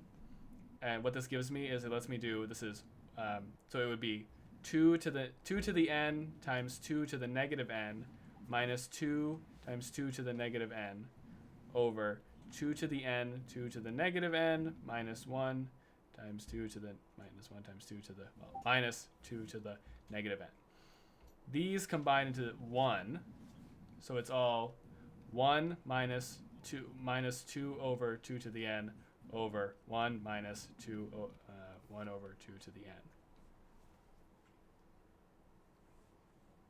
n. And so if I take the limit now as n goes to infinity, this is just going to be 1 over 1. That is true, yeah. Maybe that's the way that they did it. Because like, I feel like our way was a bit too fast. Well, the only problem we had was proving that this is the formula. Proving that this an satisfies the recurrence relation. Oh, okay. So if we did the limit first, then we would be fine. We'd be fine. Oh, wait, go back to the question. Go back to the question. This is the question. The answer, sorry. Yeah. The answer? Yeah. Limit here? A little higher. To the part where we got confused. Confused? Oh, here. Here, yeah. We can't cancel out like that because if you FOIL to 2n, it's 2 times 2 to the power n minus 2. If I FOIL the 2. This 2 in? On the right, on the right one. Wait. Here? This one? Yeah. And you're saying it doesn't cancel? No. Why does 2 it? times 2 to the power. Yeah. Because this 2 supposed to multiply in. Oh. So it's minus 2. Oh, and then this one is not multiplying in. Yeah. This one, this is 2 times this. This is 2 times 2 to the n. Yes. So this is going to be 2 times 2 to the n minus 2, which doesn't cancel still. Yeah, which still doesn't cancel. That 2 multiplies in up top, and now can we show? Sometimes I click immersive reader by accident. Sorry.